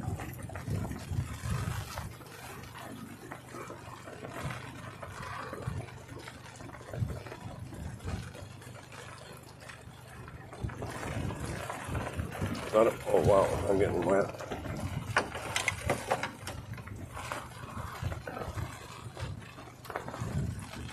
No sense having a cover if you're not going to have it down in the rain.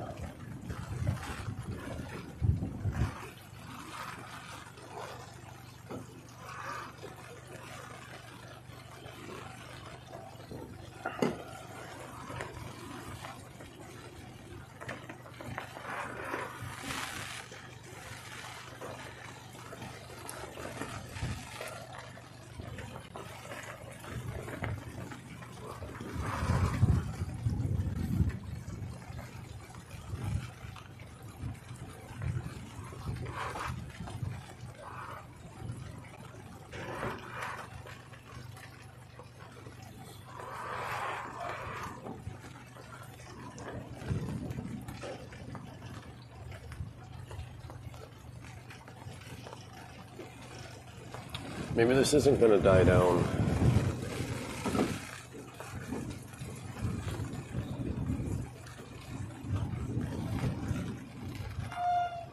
It's actually picked up quite a bit.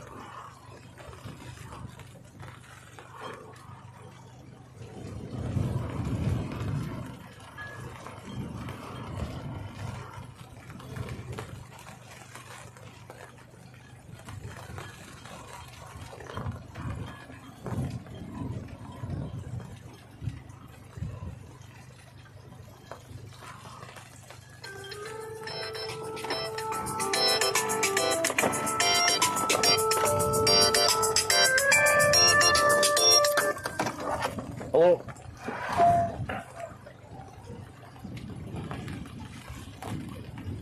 Hello? I want to cry. Why? My computer will not turn on. I've tried changing cords. I've tried everything I possibly can think of. It will not turn on. Which one? My work one. Oh boy. Yeah, and the 3 critical files that I had to get done, I could have probably got 2 of the 3 done, and I would have been happy. And they're all on my freaking desktop. Oh shit. And this computer doesn't have a way to take a battery. You know, I thought I'll even go as far as taking the battery out and re-putting it back in. I got no signal whatsoever in this fucking puppy. It was fine last night. Huh. I mean, there's nothing I can do about it. I just got to wait. Our computer guy's got to come in and try something to restore it. Try something.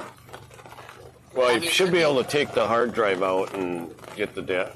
Yeah, there's no way to do it on this. This is like a weird... No, I said hard drive, not battery.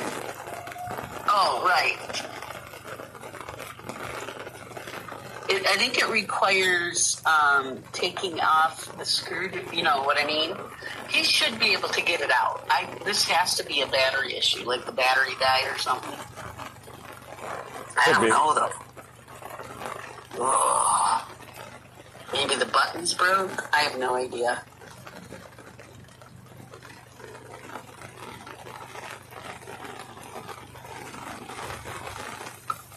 But I feel sort of...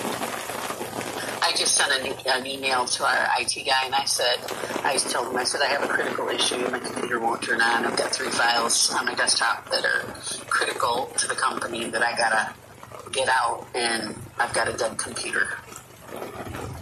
You know, that should be enough to get it. And I asked him to come in tomorrow and take a look at. I mean, there's nothing else I can do. I literally got nothing.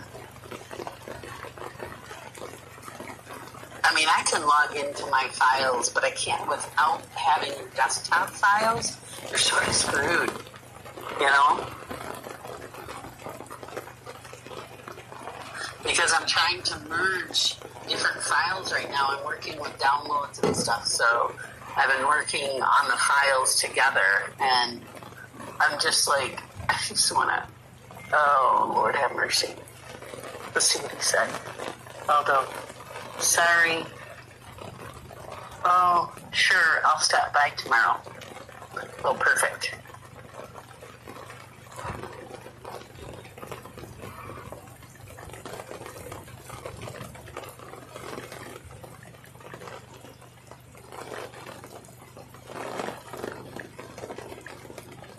I'm going to tell him the sooner the better.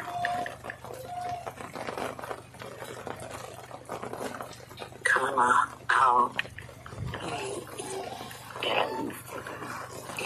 I mean, because I can't, there's nothing really I can do.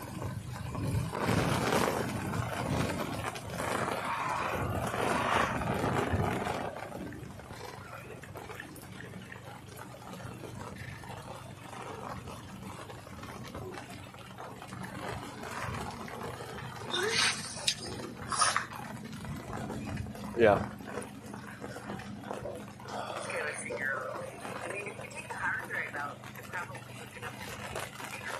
Yeah. I think what I'll do is I will just take my personal laptop there. There's nothing on this. Look at that shell.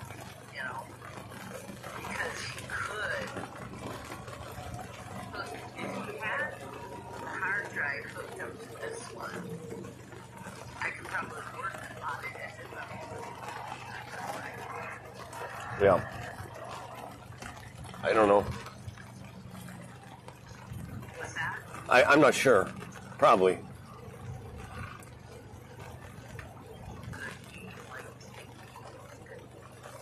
I'm not really sure, but I'll just take it as a possible backup because I don't know if he's got a computer.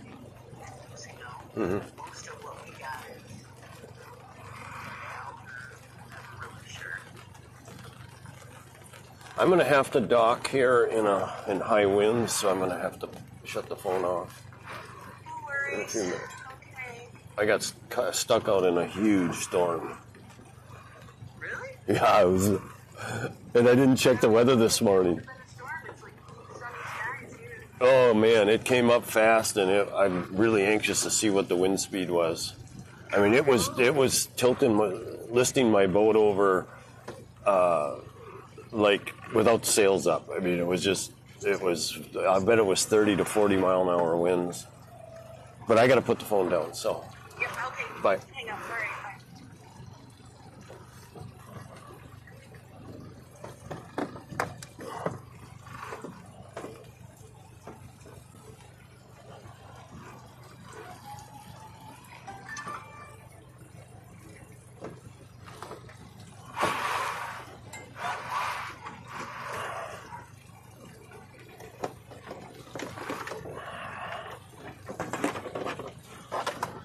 I'm not going to be able to do that.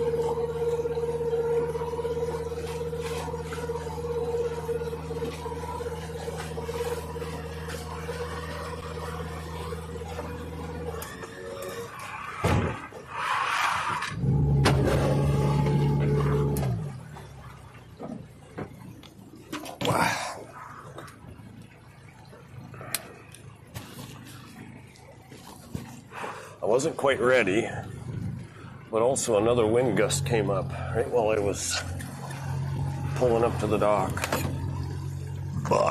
Excuse me.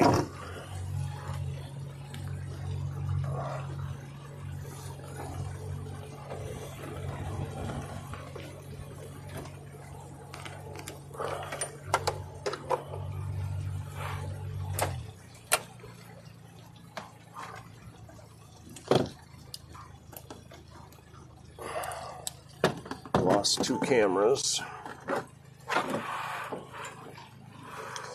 Probably the battery's dead on this one. No.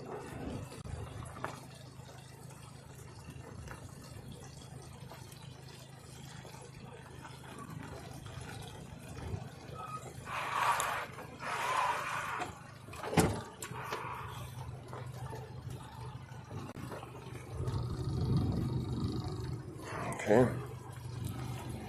Got that one working.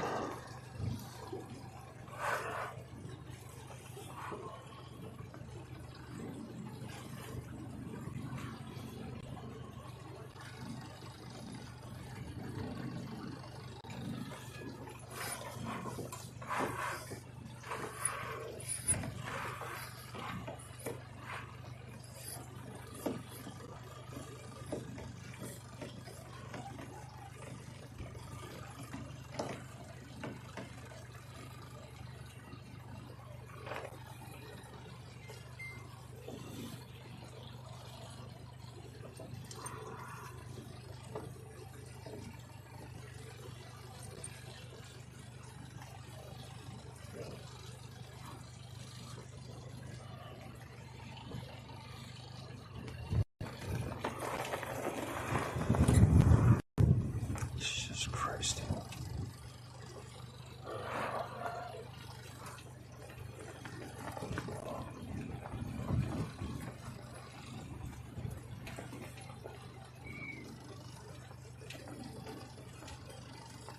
There's our checkers cam.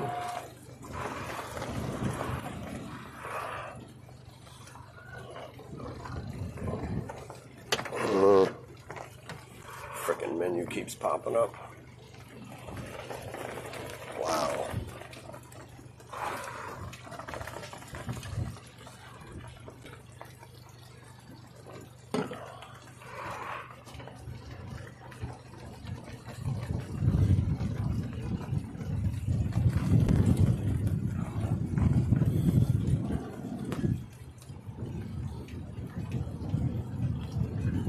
I'm gonna have to learn how to dock and windlass this anyway, so let's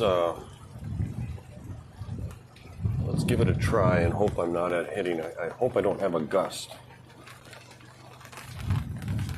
Lots of people waiting out here, just not wanting to dock either. I'll just start heading in, and if I hit a calm spot, good. If not, I'll just back up again. There's a loon. Fucking piece of shit. Look at that. 2 cameras not working. Why?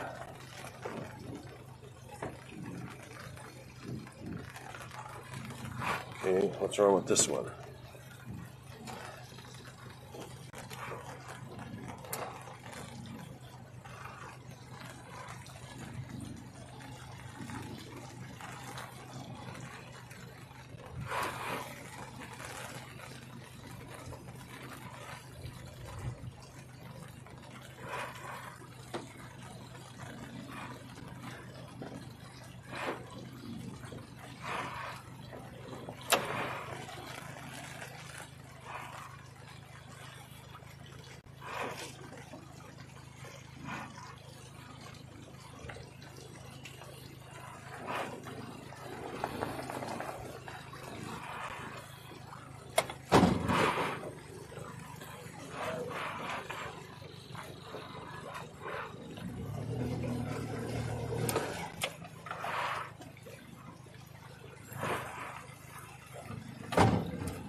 Stay. Checker, stay. Stay. No, stay. Stay.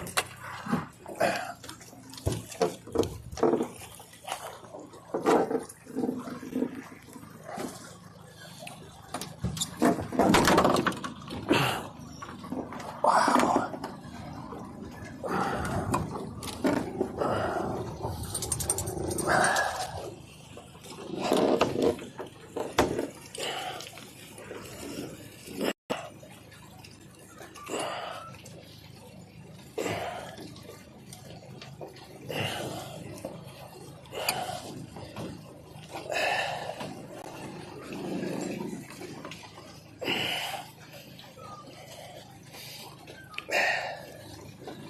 There we go. More.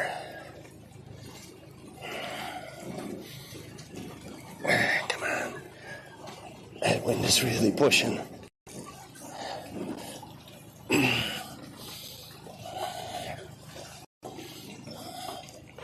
Come on. Wow. Whew. Stay. Checker, stay. Good boy.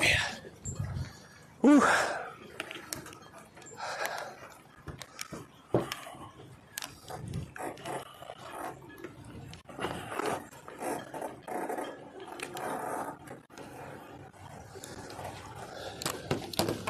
I'm gonna tie this one over here.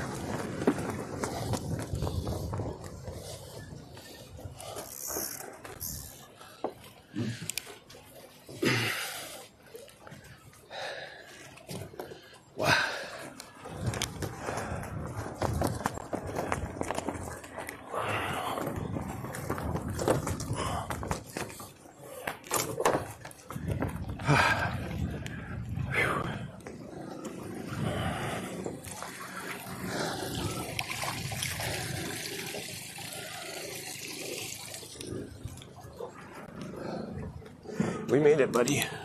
Stay.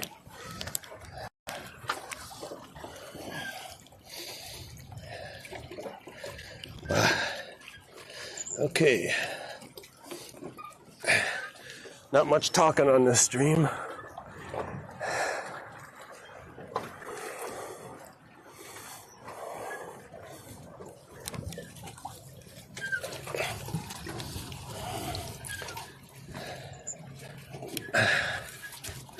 Whew. Oh, that was something. Okay, Checkers, I got to get your towel.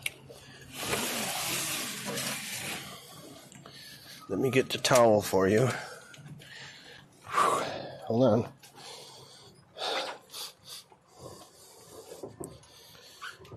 Okay, this will go up here. And this, we're going to put across there. Keep the Checkers in. And I'll get his towel.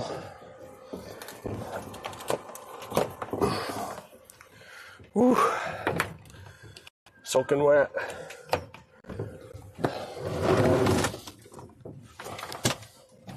Okay.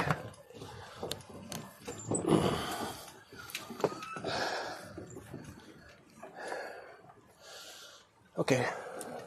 There you go. Okay, stay there. Good boy. Well, we didn't get too much water inside the boat. Pretty dry. Good boy. Let me wipe you off. Dry you up a little bit. Good boy. Good boy.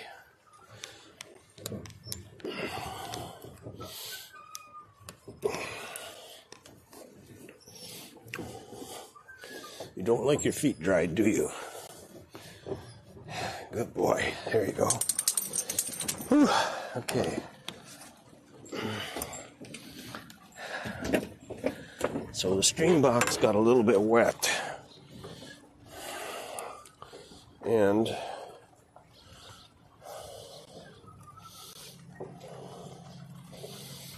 okay. So let's start shutting down.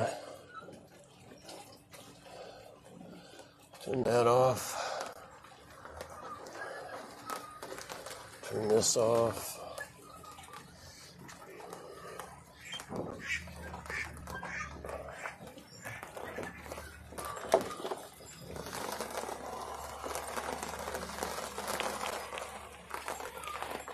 That off.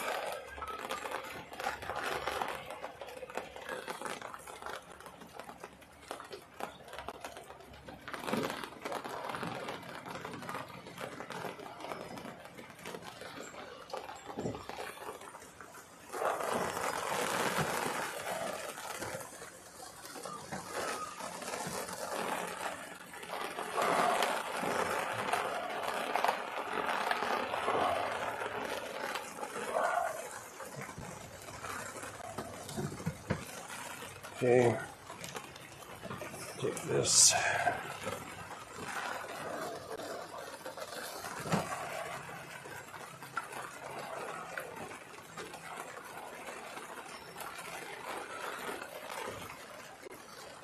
Put that in there. And then put this and this over here. Now, I don't know about this.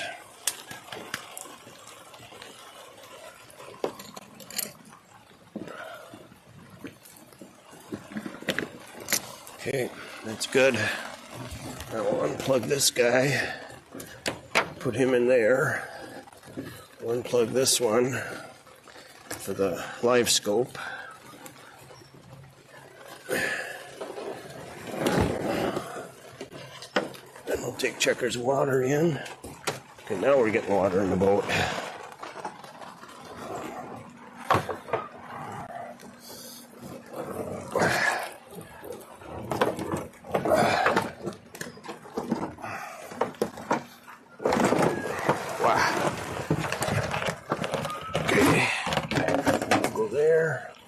This and this go here. This goes up here.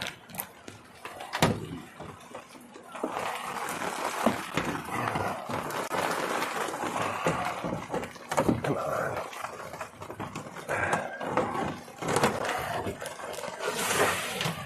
Wow. Where'd that go? Here it is. Put the sock up in the corner.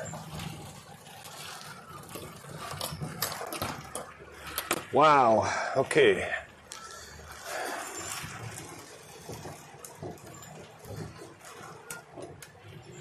Oh, I know, I gotta go back out. Dang it.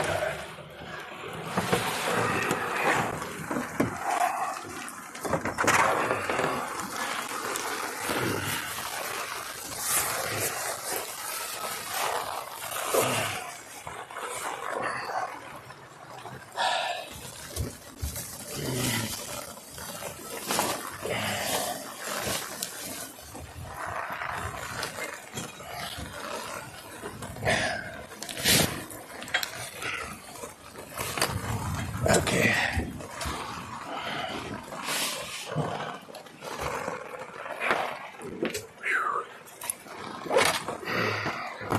Wind is coming out of the north, so it's blowing the water right in here. Whew. Okay.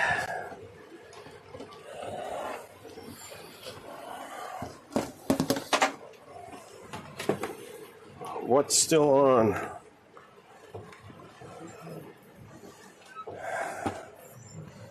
Sorry about that if anybody's watching. That's ridiculous.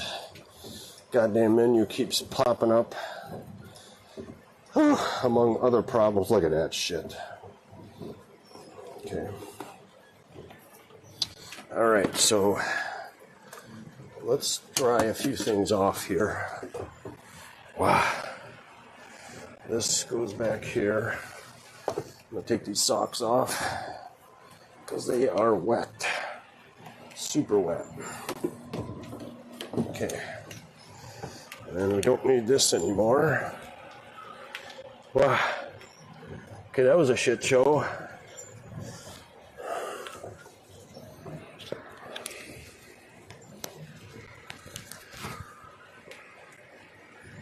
Oh, checkers, come on. Come here. No, don't lay back there. Well, might as well.